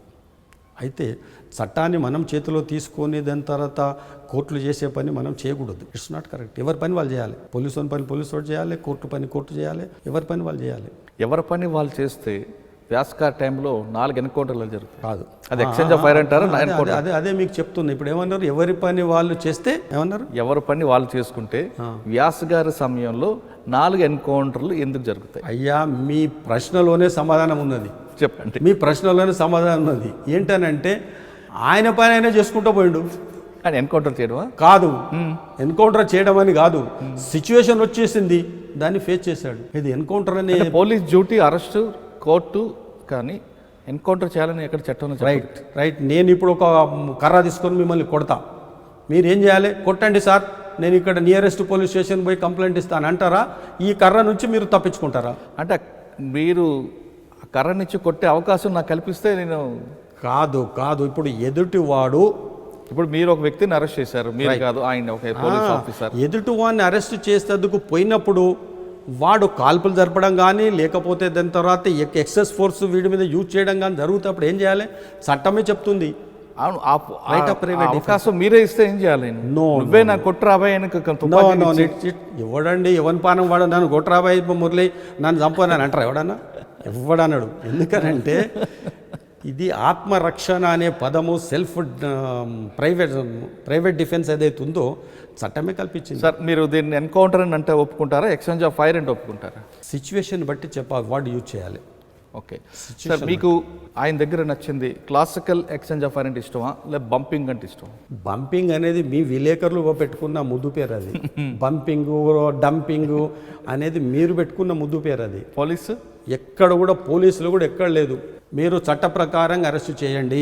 ఒకవేళ వాడు ఎదుటివాడు నీ మీద ఏమన్నా తిరగబడి తర్వాత ఏమన్నా చేసినట్టంటే నీ ప్రాణం కాపాడుకోవడానికి చట్టాన్ని కాపాడుకోవడానికి చట్టం ఇచ్చినటువంటి సదుపాయం అన్నట్టు ఉపయోగించుకోండి. ఓకే, ఆ వ్యక్తి దగ్గర ఎలాంటి ఆయుధం లేకపోయినా సరే కాల్చే అవకాశాలు కొన్ని సంఘటనలు ఉన్నాయి కదా? ఉండవు.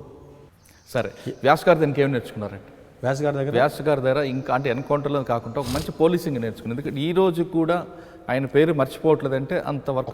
ఒక్కటి చెప్తానండి, పోలీసులు అంటే భయము, అభిమానము, భయం అని అన్నారు కదా. ఫస్ట్ వ్యక్తిగతంగా ఆ మనిషి అన్న ఒక క్రమశిక్షణ ఉండాలి. లేడు, ఇంట్లో పెద్దలు తల్లిదండ్రులన్న చెప్పట్లేదు. స్కూల్కి పోయిన తర్వాత టీచరు లెక్చరరు వాళ్ళన్న చెప్పలేదు. సమాజంలో పెద్దలు ఉన్నటువంటి వాళ్ళన్న చెప్పాలి, వాళ్ళు చెప్తే కూడా వినలేదు. ఇంతమంది చెప్తే వినకపోతే ఆ మనిషిని వదిలిపెడితే వాడు చీడపూరుగా అయ్యి సమాజం మొత్తాన్ని చేసేస్తాడు. అటువంటిప్పుడు ఏం చేయాలి? పోలీసు వాడు ఎంటర్ అవుతాడు. అప్పుడు కరెక్టే సార్. ఇప్పుడు మీరందరూ పాయింట్కి వద్దాం. తల్లిదండ్రులు ఒకప్పుడు కొట్టేవారు తప్పు చేస్తే. ఇప్పుడు తల్లిదండ్రులు చెప్పినా వింటలేరు. అదే చెప్తున్నా, తల్లిదండ్రులు కొట్టేవారు కాబట్టి ఆ ఫస్ట్ స్టేజ్లో సగం మంది ఆగిపోతారు, మంచి దారిలోకి వచ్చేవారు. అక్కడ కూడా దారి తప్పితే ఉపాధ్యాయుడు కొట్టేవాడు వచ్చేవారు. తర్వాత మీరంటే పెద్దలు, మామలు, చిన్నాళ్ళు, పెద్దవాళ్ళు, లాస్ట్లో పోలీసు వాడు తల్లిదండ్రులు తప్పనిసరి. ఇప్పుడు పేరెంట్సే కొట్టట్లేదు కదండి. పేరెంట్స్ కొట్టకపోవడం సరికదా, టీచర్ కొడితే ఆయన మీద కేసు అవుతుంది కదా. అవుతుంది. మరి సమాజం ఎటుపోతుంది అనుకోవాలి మనం. అయితే దీనికి ఇది కలియుగం. ప్రతి యుగంలో ఒక ధర్మం ఉన్నది. కలియుగంలో దాని తర్వాత ఇప్పుడు ఇవన్నీ మార్పులు జరుగుతున్నాయి, చెప్పి వింటలేరు. అది కాలమహిమ. నీ కాలచక్రం, నీ కర్మచక్రం ప్రకారంగా అది జరిగి తీరుతుంది. ఇవాళ చెప్తే వింటలేడంటే పోనీ వదిలిపెట్టేస్తుంది. ఇప్పుడు అందుకని కలియుగంతో అనేది కాకుండా ముందు ఇక్కడ ఉన్న సమాజంలో ఉన్న మీరు చెప్తున్న కొంతమంది బాధితులు ప్రత్యక్ష నరకం అందుకొరకు అని చెప్పి గ్రామ పెద్దలు కానీ ముందుకు వచ్చేసి దాని తర్వాత వాళ్ళు ఇనిషియేటివ్ తీసుకోవాలి. ఎందుకంటే ఇప్పుడు మేము పోలీసింగ్ చేసినప్పుడు మా డ్యూటీస్లో ఏ రాజకీయ నాయకుడు కూడా ఇంటర్ఫియర్ కాలే, జోక్యం చేసుకోలే. కానీ ఇప్పుడు ప్రతి చిన్న విషయానికి కూడా జోక్యం అవుతుంది. దానివల్ల ఏమవుతుందంటే పోలీసులు డిమారలైజ్ అవుతుంది. సరే మనకెందుకు లేదు, చట్టం ఏం చెప్తా చేద్దాం అనే లెవెల్ పోతుంది. చట్టం ఏం చెప్తారో చెయ్యి, కానీ చేసేదేదో ఒక పద్ధతి ప్రకారం చేయి. సార్ మీరు ఎక్కడ నుండి సూర్యాపేట నుంచి తర్వాత ఎక్కడికి వచ్చారు? అక్కడ నుంచి నేను నకరికల్. సూర్యాపేటలో ఉన్నప్పుడు ఇన్ఫర్మేషన్ ఇచ్చారా ఎస్పీ గారికి? ఆయన ఇచ్చిన వర్క్ మంచి వర్క్ అని రివీల్ చేయలేరు. యూనిట్ ఆఫీసర్కి చెప్పకుండా ఎవరు ఏ పని చేయరు. యూనిట్ ఆఫీసర్ అంటే అక్కడ ఉన్నటువంటి ఎస్పీ, సిఐడిలో పనిచేస్తే సిఐడి చీఫ్, ఇంటెలిజెన్స్లో పనిచేస్తే ఇంటెలిజెన్స్ చీఫ్. యూనిట్ ఆఫీసర్కి చెప్పకుండా పోలీసు వాళ్ళు ఏ పని చేయరు. తప్పకుండా ఆయన నాలెడ్జ్కి తీసుకుపోయి చేస్తారు. సూర్యాపేట తర్వాత నకరికల్ వచ్చినాను ల్యాండ్ ఆర్డర్కి. అక్కడ ఒక 1.5 year ఉన్న తర్వాత మెదక్ డిస్టిక్ రావడం జరిగింది. మెదక్ డిస్టిక్లో తూప్రాన్లో కొంతకాలం పనిచేసినాను. అక్కడ నుంచి పటాన్ చెరువుకి వచ్చాను. పటాన్ చెరువులో కూడా మళ్ళీ నన్ను మా అరవిందరావు గారి అక్కడ పోస్టింగ్ ఇచ్చాడు. సార్ తూఫ్రాన్, నగరికేల్ ఈ ప్రాంతంలో మీకు గుర్తుండిపోయిన కేసు ఒకటి చెప్పండి. మీకు బాగా గుర్తుండిపోయిన కేసు? ఏం లేదు, రొటీన్ పోలీసింగ్. తూఫ్రాన్లో అప్పుడు కూడా మూమెంట్ ఎందుకుంది? లేదు అంటే మీ తర్వాత రామాయంపేట మేము ఉన్నప్పుడు రామాయంపేట అదంతా మళ్ళీ నేను రామాయంపేట ఎస్ఐ చేసినప్పుడు ఆ 4 ఊర్లు నిజామాబాద్ బార్డర్కు ఉన్నటువంటి 4 ఊర్లు మాత్రం ట్రమండస్ మూమెంట్ ఉండే. ఓకే, పటాన్చెరు వచ్చారు. పటాన్చెరు వచ్చేసిన తర్వాత పటాన్చెరులో మెయిన్ ప్రాబ్లం ఏముంటుందంటే industrial unrest, labour problem main problem అది. అక్కడ ఒక ఇన్సిడెంట్ చెప్తా మీకు. నాకంటే ముందు ఉన్నటువంటి మా మిత్రుడు ఒక ట్రేడ్ యూనియన్ నాయకుడిని అరెస్ట్ చేద్దామని చెప్పి నోవా పైన్ ఫ్యాక్టరీ దగ్గర గొడవ అవుతుంటే పోయి కర్ర తీసుకొని ఆయన కొట్టబోతుంటే అదే కర్రను వాడు పట్టుకొని ఆయన మీదకి తిరగబడ్డాడు. సరే ఈయన తప్పించుకున్నాడు. తర్వాత ఇది జరిగింది. అది అప్పుడు మన ఈయన అరవిందరావు గారు ఎస్పీ సీరియస్గా తీసుకున్నాడు. పోలీసు రోడ్డు మీద వాడేవాడండి. తర్వాత తిరగబడడానికి ఏందని చెప్పేసి లోకల్ సిఐ డిఎస్పీతో డిస్కస్ చేసేసి ఆ ఎస్ఐని ఇమీడియట్ ట్రాన్స్ఫర్ చేసేసి నేను చేగుంటలో ఉంటే నన్ను అక్కడికి పిలిపించాడు. Taking charge of A police station is routine, you take charge of that fellow అన్నాడు. సరే, ఆ దట్ ఫెలో ఎవడనేది మా వాళ్ళ ద్వారా తర్వాత ఎస్పీ గారి ద్వారా అంత ఇన్ఫర్మేషన్ తీసుకొని అక్కడికి వచ్చేసిన తర్వాత నిజంగా చెప్పాలంటే ఇది రొటీన్ మ్యాటర్. టేకింగ్ ఛార్జ్ అనేది రొటీన్ మ్యాటర్. ఫైల్స్, జీడీలు ఇవేం రొటీన్. వాడేనంటే మా హెడ్ కానిస్టేబుల్ వాడు ఉండే, అజ్మత్ అని 6 feet ఉండే బయట వెనక కూర్చొని పెట్టుకున్న కాయరేవో అని అంటే ఫలానా మెరకు మాలం సాబ్ చలో అన్నాడు. మోటార్ సైకిల్లో పోయినాం. బయటకు వచ్చేస్తే నువ్వేనా అంటే నేనే సార్. ఇట్లా అన్నాడు. వాడు ఇట్లా అంటే మావాడు ఆజానుభావుడు ఇట్లా టక్కన పట్టేసి మా ఇద్దరు మధ్యలో కూర్చున్నాడు. నేను మోటార్ సైకిల్ నడిపించాలి, వాడు వెనక కూర్చోవాలి మధ్యలో. వాడు నన్ను ఇట్లా గట్టిగా పట్టుకున్నాడు. మా హెడ్ కానిస్టేబుల్ వాడు బయట పోకుండా ఆయన రామచంద్రపురంలో తీసుకొని కస్టడీలో తీసుకొని పోలీస్ స్టేషన్కి వచ్చినాం. పోలీస్ స్టేషన్కి వచ్చేసరికి వాళ్ళ నెట్వర్క్ అండి ఇక్కడ తీసుకొచ్చుడు ఆలస్యమే లేదు. మొత్తం ఫ్యాక్టరీలలో మొత్తం దాదాపు ఒక 2500 ఇండస్ట్రీస్ ఉంటాయి ఆడ. ఇతను దాదాపు ఒక 100 ఫ్యాక్టరీలకు ట్రేడ్ యూనియన్ లీడర్. ఇదేతో చేస్తున్నారని చెప్పి మా వాళ్ళు చేస్తున్నారు. పోలీస్ స్టేషన్ స్ట్రెంత్ ఎంత? 5-6 కానిస్టేబుల్ 10 మంది కంటే ఎక్కువ లేరు.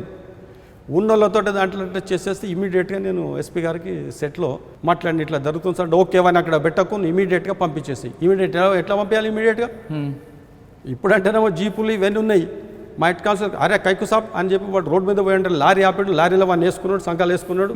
ఒక కానిస్టేబుల్ పెట్టుకున్నాడు. తీసుకొని పోయి పొత్తడిపల్లి చౌరస్తాలు దిగి అక్కడ లోకల్ ఎస్ఐకి చెప్తే తీసుకొని పోయినారు. ఈ లోపల ఇక మొత్తం ఊరంతా ఇండస్ట్రీ మొత్తం కదిలింది. ఎస్పీ గారు చెప్పగానే ఆయన ఫోర్స్ పంపించడం చేశాడు. తర్వాత మొత్తం చేసేసిండు. అప్పుడు దాంతో అంజయ్య ఎస్ఏ అనేటువంటి ఒకడు వచ్చిండట, ఇక్కడ వీడు చేసిండు అన్నట్టు. అంటే నాకు అది చాలా మంచి పేరు తెచ్చింది. ఆ ట్రేడ్ యూనియన్ నాయకుడు అన్ని ఫ్యాక్టరీలలో స్ట్రైకులు చేపించడము, తర్వాత అన్రెస్ట్ అంటే అన్రెస్ట్ ఎక్కడ కూడా ఉత్పత్తి కాకుండా చేయడం. సో అట్లా అందరూ చాలా హెల్ప్ఫుల్గా ఉంటారు వాళ్ళు.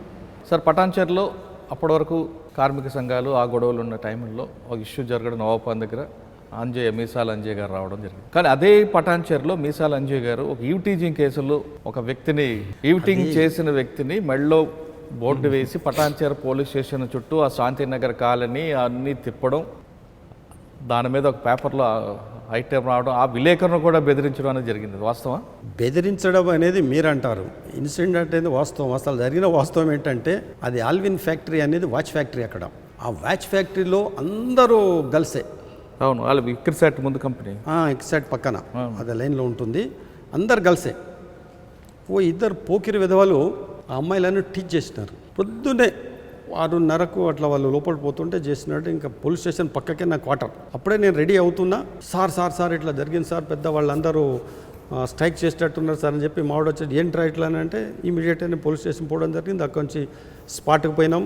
పోయిన తర్వాత ఏం జరిగిందంటే ఇదంటే సరైన వాళ్ళతో ఒక కంప్లైంట్ తీసుకొని అమ్మాయిలు అయితే లోపల ఉన్నారు. మాకు కొన్ని ఇన్ఫర్మేషన్ ప్రకారంగా ఎవడైండొచ్చు అని చెప్పి చూసేసి ఒక 10 మందిని పట్టుకొచ్చి వీళ్ళ చేత టెస్ట్ ఐడెంటిఫికేషన్ అప్పుడు గుర్తుపట్ట అమ్మాయి అంటే దాన్ని గుర్తుపట్టినారు. మిగతా వాళ్ళని పంపించడం జరిగింది. ఇప్పుడు చట్టం ఏం చెప్తుంది, వాళ్ళ దగ్గర నుంచి ఒక కంప్లైంట్ తీసుకొని 354 పెట్టేసి 506 పెట్టు, 509 పెట్టు, వాళ్ళని అరెస్ట్ చేసేసి నువ్వు బెయిల్ ఇస్తే వదిలిపెట్టు, లేకపోతే కోర్టులో ప్రొడ్యూస్ చేయి. There ends the matter. Trial అప్పుడు వాళ్ళు ఏమైనా చెప్తే వీనికి శిక్ష. అది చట్టం.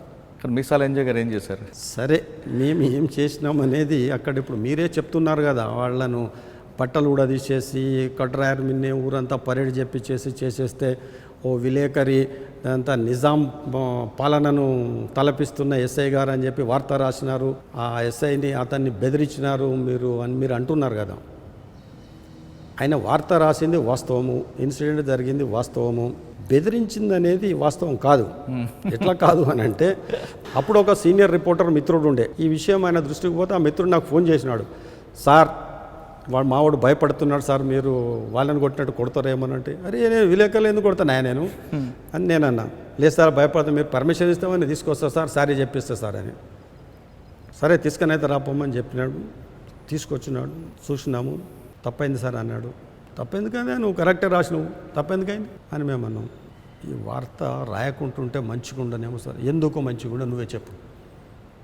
నువ్వు రాసేది రాసినావు, రాయకుంటుంటే మంచిగుండేమో నువ్వే అంటావు. సార్ చట్ట ప్రకారంగా చేసినట్టయితే వాళ్ళకు శిక్ష పడదు సార్, మీరు చేసింది కరెక్ట్ సార్, కాబట్టి కరెక్ట్ పనికి నేను ఇట్లా రాయడం కరెక్ట్ కాదు సార్ అన్నాడు. ఇప్పటికైనా తెలుసుకుందాం అన్నాడు. తెలుసుకుందాం. మరి ఎందుక 15 రోజుల నుంచి ఇక్కడ పోలీస్ స్టేషన్ నుంచి హైదరాబాద్ పోయేటప్పుడు పోతలేవాట, అట్లా శంకర్పల్లి మీదకే పారిపోతున్నావాట, ఎందుకు అని అన్నా. మీరంటే భయం సార్ అన్నాను. ఎందుకు భయం చెప్పు, కొడతారేమో. ఎందుకు కొడతా, పోయిన వాళ్ళంతా పట్టుకొచ్చి కొడుతున్నామా? తప్పు చేసినాడు కొట్టినాడు, మరి ఇప్పుడు తప్పు చేసినావు నేను కొడుతున్నానా? నేను లేదు సార్ జరిగింది సార్. మళ్ళీ సార్ అట్లా చేయకు, నీకొక కలం ఉంది, నీకొక గలం ఉంది, నాకు పోలీసు దళం ఉంది. అదే మీ బలమా? అట్లా దళం కలం బలం ఇది ప్రాస తీసుకొస్తున్నారు. ఈ ప్రాస కాదు, యాస కాదు, కానీ ఇది చూస్తున్నట్టే ఇది ఏమవుతుందనంటే నీ పని నువ్వు చేసుకుంటా, నా పని నేను చూసుకుంటూ పోతుంటే తర్వాత మధ్యలో సమాజానికి నష్టం జరుగుతుంది. సార్ ఇదే పటాన్చేరు పోలీస్ స్టేషన్లో మీరు ఎస్ఐగా పనిచేస్తున్న టైంలో, నేను అక్కడ పటాన్చేరులో మీరు పనిచేస్తున్న టైంలో నేను అక్కడ కొంతకాలం వచ్చాను. శాంతినగర్లో ఉండేవాడిని. మీ ఎదురుగా ఒక ఇరానీ కేఫ్ ఉంటుంది పటాన్చేరు పోలీస్ స్టేషన్ ఎదురుగా ఉంది. ఆ ఇరానీ కేఫ్ దగ్గరికి టీ తాగడానికి వచ్చిన టైంలో మీ వాళ్ళు ఎవరు కూడా పోలీస్ స్టేషన్ ఎదురుగా టీ తాగకూడదు, అటైనా తాగు ఇటైనా తాగు, స్టేషన్ ముందు ఉండకూడదు. ఎందుకు అంటే స్టేషన్ ఎదురు లోపల రాగానే ఎస్ఐ గారికి కనిపిస్తుంటారు. ఎస్ఐ గారు ఆడెవడరా పోలీస్ స్టేషన్ టీ తాగుతున్నాడు అని చెప్పేవారు, పంపించేవారు. అంటే అప్పుడు సిచ్యువేషన్ ఎలా కూడా ఉందంటే ఒక భయమైనా పంపించేది లేదు, పోలీస్ అంటే ఒక రెస్పెక్ట్ కూడా ఉండేది. ఎందుకంటే ఏం జరిగినా రేపు మనకు పోలీసు ఉన్నాడు అని ఒక ధైర్యంతో ఉండేవారు. కాబట్టి అంటే పోలీస్ స్టేషన్ ముందు నుంచి వెళ్ళడానికి భయపడే రోజులు చూసాం. పోలీస్ స్టేషన్ ముందు సిగరెట్ తాగడం, టీ అని కాదు సిగరెట్ తాగడం అని మర్చిపోండి, ఇంకా టీ తాగడానికి భయపడే రోజులు ఉండేవి. ఇప్పుడు ఏంటి సార్, పోలీసులు ముందే రాంగ్ రూట్లో వచ్చి పోలీస్ స్టేషన్ ముందు నుంచే వాడు విచ్చలవిడితనం చేస్తున్నాడు, పోలీస్ స్టేషన్ సమీపంలోనే అన్నీ చేస్తున్నాడు. అంటే దీన్ని మనం ఏ విధంగా అర్థం చేసుకోవాలి? ఒక్కటి మురళి గారు, దీనికి నా పరిజ్ఞానం ప్రకారంగా 3 విధాలుగా నేను అనలైజ్ చేస్తాను. ఒకటి ఏంటనంటే కాలానుగుణంగా వస్తున్నటువంటి మార్పు కొంత. మాకంటే ముందు మా సీనియర్స్ చేసినటువంటి పోలీసింగ్ను మేము చేయలేదు, మేము చేసినటువంటి పోలీసింగ్ను మా తర్వాత వాళ్ళు చేయలేదు, ఆ తర్వాత వాళ్ళు వచ్చిన ఇప్పుడున్న వాళ్ళు అసలు చేయట్లేదు. కానీ మీరు చెప్తున్నారు కాలానుగుణ వచ్చే మార్పులు అనేది, ఇది మంచితనం అనుకోవాలా చెడు పరిణామం అనుకోవాలా? నేనైతే చెడు అంటానండి. ఎందుకు అని అంటారు, ఎందాక చెప్పుకున్నాం కదా, ఎవరిదో ఒక భయం ఉండాలి అనేది. ఎవరు లేకపోతే the society will be at loss. అవును, ఇప్పుడు అదే జరుగుతుంది కదా, society will be at last. ఇప్పుడు మనం బయట పోతున్నామని అంటే ఇవ్వడేముంటుండని మనమే ఒక భయంగా పోతున్నాము. కారణం ఏంది? అప్పుడు అమ్మో పోలీసు వాళ్ళ రాని. అవును, అరే మా అన్నకు చెప్తాను నేను, ఆ అన్న ఫోన్ చేస్తాడు, అరే ఏమా నువ్వు మావిడ దొరకడా నీకు ఇది. అప్పుడు ఒక ఎమ్మెల్యే స్థాయిటువంటి ప్రజాప్రతినిధే ఒక ఎస్ఐకి, ఎస్పీ గారి సంగతి వదిలిపెట్టు, ఒక ఎస్ఐకి చెప్పాలంటేనే 2 సార్లు ఆలోచించి చెప్పేవాళ్ళు. మీరున్న టైంలో రామచంద్రారెడ్డి గారు అని రామచంద్రారెడ్డి గారు చాలా శ్రూడ్ పాలిటిషియన్ అండి, చాలా శ్రూడ్ పాలిటిషియన్. మీకు ఉన్న అనుబంధం చెప్పండి. అనుబంధం ఒక్కటి చెప్తా నేను. సంగారెడ్డిలో కమ్యూనల్ ప్రాబ్లం అయింది. దానికంటే మొదలు ఈ ఇన్సిడెంట్ చెప్తాను నేను, ఇవ్వండి. అది మన ఈవ్ టీజింగ్ అని చెప్పినారు కదా, దాంట్లో వచ్చినాడు ఆయన పోలీస్ స్టేషన్. నేను వచ్చి నమస్కారం చేసి, ఏమో నీకు చట్టంలో ఎక్కడ, ఆయన చాలా సీనియర్ అడ్వకేటు, ఎమినెంట్ అడ్వకేటు, చాలా ఇది. ఎవరు? రామచంద్ర. అవును, స్పీకర్ కూడా చేశారు. స్పీకర్ చేసినాడు, దాని తర్వాత ఇండస్ట్రీస్ మినిస్టర్ చేసినాడు, ఆ తర్వాత దాని తర్వాత పబ్లిక్ ప్రాసిక్యూటర్గా చేసినాడు 2 టర్మ్స్. మంచి లీడింగ్ అడ్వకేట్. ఏమయ్యా అంజయ్య నీకు మంచి పేరు ఉందాయా, నువ్వు చట్టంలో ఎక్కడుందా అనవసరంగా పిల్లల్ని ఇట్లా చేసినావు అని అన్నాడు. సార్ చట్టం గురించి నేను మీకు చెప్పే అంతటి అని కాను సార్ నేను, కానీ చట్ట ప్రకారంగా ఇది చేస్తే నేను ఏం చేయాలి సార్? మీరు నేర్పించిన చట్టమే. ఓ ఎఫ్ఐఆర్, 2 స్టేట్మెంట్స్ అని, arrest, remand, trial, witnesses hostile, clean, acquittal, honourable acquittal. వాడు మళ్ళీ కాల్ డ్రాగేసి తిరుగుతాడు. అది కరెక్టే కదా నెక్స్ట్ అని నేనన్నా. అరే అదంతా నడుస్తుందా, కానీ నువ్వు ఒక పోలీస్ ఆఫీసర్గా చేయకూడదు కదా. ఒక పోలీస్ ఆఫీసర్గా నేను చేయడము తప్పు అయి ఉండొచ్చు సార్, కానీ ఒక వ్యక్తిగతంగా మాత్రం, ఒక పౌరునిగా మాత్రం నా బాధ్యత అనుకున్నాను సార్ అని అన్నా. ఆ పెద్ద మనిషి ఏమనలే, సరే చట్టం అనేది ఒకటి ఉందని గుర్తుపెట్టుకో అని చెప్పి పోయింది. ఆయన మీద ఎంత ప్రెషర్ వచ్చినా నా మీద కంప్లైంట్ చేయలేదు, నా మీద చేయలేదు. సార్ ఇప్పుడు ఇదే కేసులో, ఇన్విటేషన్ కేసులో, సరే మీరు మంచో చెడో అయితే ఒక భయం అనేది క్రియేట్ అయింది, తర్వాత వాళ్ళ పని చేయకుండా ఉంటారు. విక్టిమ్స్ ఏమన్నారు? విక్టిమ్స్ ఏంటంటే దాని తర్వాత శిక్ష వాడికి పడతదా పడదా అనేది వేరు. మిగతా గర్ల్స్ ఎవరైతే ఉన్నారో, మాకు ఇటువంటి పోలీస్ ఆఫీసర్ ఇట్లా ఉన్నట్టయితే మాకు చాలా రక్షణ అని చెప్పి వాళ్ళకు ఆత్మవిశ్వాసం. నాకు జరిగిన దానికి సరి అయిన శిక్ష కోర్టులో ఎప్పుడు పడుతుందేమో తెలియదు, కానీ ఇప్పుడైతే సరి అయిన శిక్ష పడ్డదని చెప్పి దే ఆర్ హ్యాపీ. జనరల్గా ఇప్పుడున్న సిచ్యువేషన్లో చాలామంది అదే కోరుకుంటారు, ఇన్స్టెంట్ జస్టిస్ కోరుకుంటారండి. కానీ ఇప్పుడు మనకి పరిణామాలు కొంచెం దూరంగా వెళ్తున్నాయి. కాదు, ఇన్స్టెంట్ అనేది you cannot take law in to your own hands. చట్టం అనేది ఉన్నది, కోర్టు అనేది ఉన్నది. అదే కోర్టుకు మనకు అదే సిఆర్పిసి, అదే ఎవిడెన్స్ యాక్ట్ అంతా ఒకటే. కానీ మీరు రిటైర్ అయిపోయి మాట్లాడుతున్నారు, రిటైర్ కాకముందు ఆ మాట అనలేదు కదా ఇప్పుడు మీరు. రిటైర్ కాకముందుకు అనలేదా అని అంటే నేను అన్నాను. ఎక్కడ అన్నానంటే పోలీస్ అకాడమీలో అన్నాను, సిడిటిఎస్ క్లాస్లో అన్నాను. అప్పుడు అనడం కాదు, ఎస్హెచ్ఓగా ఉన్నప్పుడు ఎప్పుడైనా అన్నారా? ఎస్హెచ్ఓగా ఉన్నప్పుడు అనడం అని అంటే అనే అవకాశం లేదు, మీలాంటి వాళ్ళు ఎవరు అడిగే అవకాశం లేదు. అంటే అప్పుడు ఏమన్నా చెప్పలేము. పటాన్చెరు తర్వాత మళ్ళీ నేను జైరాబాద్ పోయినా. అక్కడ దొంగతనాలు, అది రొటీన్ పోలీసింగ్, అక్కడ పెద్దగా ఇదేం లేదు. రైట్. అక్కడ నుంచి మళ్ళీ ఇక్కడికి వచ్చా, అది సంగారెడ్డికి వచ్చా.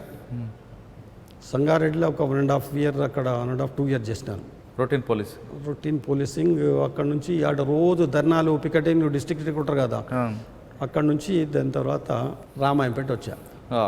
రామాయంపేటలో మీరు వచ్చేసరికి బ్లాస్ట్ అయిందా, తర్వాత అయిందా? అది నా తర్వాత అయింది. రామాయంపేటకు వచ్చా. రామాయంపేటకు వచ్చిన తర్వాత ఒకడు దొరికిండు విత్ వెపన్. ఎస్పీ గారికి ఇమీడియట్గా ఫోన్ చేసి. ఎస్పీ గారు ఎవరు చెప్తా. ఆయన ఐజీఐ రిటైర్ అయ్యాడు, చాలా మంచివాడు, చాలా మంచివాడు ఆఫీసర్. ఐజీగా రిటైర్ అయ్యారు. ఐజీఐ రిటైర్ అయిన తర్వాత అయితే నువ్వు చేసేసిన తర్వాత సార్ ఎట్లయిందని, నువ్వెవడా, ఆయన భాష, నువ్వెవడా, నువ్వు బీసీవి, అవునా? అవును సార్. నేను ఎస్సీని. ఇదే మాటలు. నేను ఎస్సీ, షెడ్యూల్డ్ క్యాస్ట్. నీకు తెలుసు కదా. సార్ విన్ని అని అన్నా. ఏం చేయక అవన్నీ, అప్పుడు ఏకవాన్ని కోర్టులో ప్రొడ్యూస్ చేయని అన్నాడు. తర్వాత పర్సనల్గా కలిసినప్పుడు వీళ్ళు చేసేది కొంతవరకు మంచిదే కదనే అని ఆయన ఇండైరెక్ట్గా ఒక హింట్, నువ్వు అన్నీ ఏం చేయకు, కోర్టులో ప్రొడ్యూస్ చేయి. దాని తర్వాత మళ్ళీ వాడు బెయిల్ మీద చాటిన తర్వాత వేరే వాళ్ళు వాడిని లేపేసిన ఆ విషయం వేరు. సో ఆ ఇన్సిడెంట్ కూడా ఒకటి అని మాట ఏమంటాడనంటే, వాళ్ళు చేసేది కొంతవరకు వాళ్ళ ఐడియాలజీ బాగానే ఉందా, కానీ the way they are implementing their ideology is not good అని ఒక మాట అన్నాడు. Ideology is good, but the way in which they are implementing their ideology is not good. Through violence. Violence చేయడం కాదు, నువ్వు ప్రజాస్వామ్యంలో రండి, ప్రజల్లోకి రండి, కంటెస్ట్ చేయండి, ప్రజాప్రతినిధులు రండి, చట్టాలను మార్చండి, అప్పుడు చేసేయండి. అది అక్కడ నుంచి దాని తర్వాత నేను రామాయంపేటలో కూడా ఏదో 3 గ్రామాల మీద అటాక్ ఏదో ఉంటుంది కదండి మీ పనిచేస్తుంది. అది 4 గ్రామాలు అవన్నీ దానికి కొండాపూరు తర్వాత వాటికన్నీ కామారెడ్డికి చాలా క్లోజ్ ఉండే. అది ఇక ఇక్కడ అది అడుగు పెట్టలేని పరిస్థితి ఉండే అప్పుడు. సరే వాళ్ళు యాంటీ నక్సలైట్ స్క్వాడ్ వాళ్ళు, దాని తర్వాత ఎస్ఐబి వాళ్ళంతా they use to take charge of that. మేము దాంట్లో ఇంటర్ఫియర్. ఓకే, రామాయంపేట తర్వాత మళ్ళీ పటాన్చెరు వచ్చా. మళ్ళీ పటాన్చెరు వచ్చిన తర్వాత ఒక 2 monthsకే ప్రమోషన్ వచ్చింది. ఓకే, ప్రమోషన్ వచ్చేసి అప్పుడు సాంబశివరావు ఎస్పీ గారు అక్కడ పటాన్చెరులో సిఐగా, అది సంగారెడ్డిలో సిఐ. సంగారెడ్డి సిఐ ఉన్న తర్వాత ఆ నుంచి మహబూబ్ నగర్ విజిలెన్స్ పోవడం జరిగింది. అక్కడ నుంచి వచ్చి మళ్ళీ సిఐడిలో 2 years ఇన్స్పెక్టర్, 2.5 years అక్కడ నుంచి కోదాడు నుంచి కూకట్పల్లి, ఇదంతా ప్రస్థానం. ఓకే, సాంబశివరావు గారి దగ్గర యాక్షన్ ఎలా ఉంటుందండి? Is a practical man, very good officer. ఒకటే మాటలు చెప్పాను, ఎందుకంటే నేను ఆయన దగ్గర ఎస్ఐగా చేశా, సిఏగా చేశా, డిఎస్పీగా కూడా చేశాను నేను ఆయన దగ్గర. సిఐడిలో నేను కూకట్పల్లి ఇన్స్పెక్టర్ ఉన్నప్పుడు ఆయన నాకు డిఐజీ, హైదరాబాద్ రేంజ్ డిఐజీ. మళ్ళీ నేను నార్సింగి సిఐగా ఉన్నప్పుడు కూడా ఆయన నాకు డిఐజీ. నేను ప్రమోషన్ వచ్చి నేను సిఐడి పోయిన తర్వాత మళ్ళీ ఆయనే ఐజీ నాకు, నేను డిఎస్పీ అక్కడ. అంటే ఆయన ఇప్పుడు ఇందాక చెప్పారు చూసారు మెదక్ ఎస్పీ గారు ఏం సపోర్ట్ చేయ కోర్టులో ప్రొడ్యూస్ అనేవారా? ఆయన అట్లా పవర్ కాదు, చట్టాన్ని దృష్టిలో పెట్టుకోండి, మీ పని మీరు చేయండి. ఆయనకి మీకున్న అనుబంధం కేసు గురించి చెప్పగలరా? డైరెక్ట్ అనుబంధము అని అంటే కేసులో చెప్పేంత అనుబంధం అంటే కొట్టే హరి అని ఒకడు అప్పుడు చాలా పెద్ద న్యూసెన్స్గా ఉండే అప్పుడు ఇక్కడ సిద్దిపేటలో. రామాయంపేట, దాని తర్వాత కామారెడ్డి, ఎల్లారెడ్డి, ఆ ఏరియాలో వాణ్ణి పోలీసు వాళ్ళే దగ్గరికి తీసి ఒక ఇన్ఫార్మెంట్గా పెట్టుకున్నారు.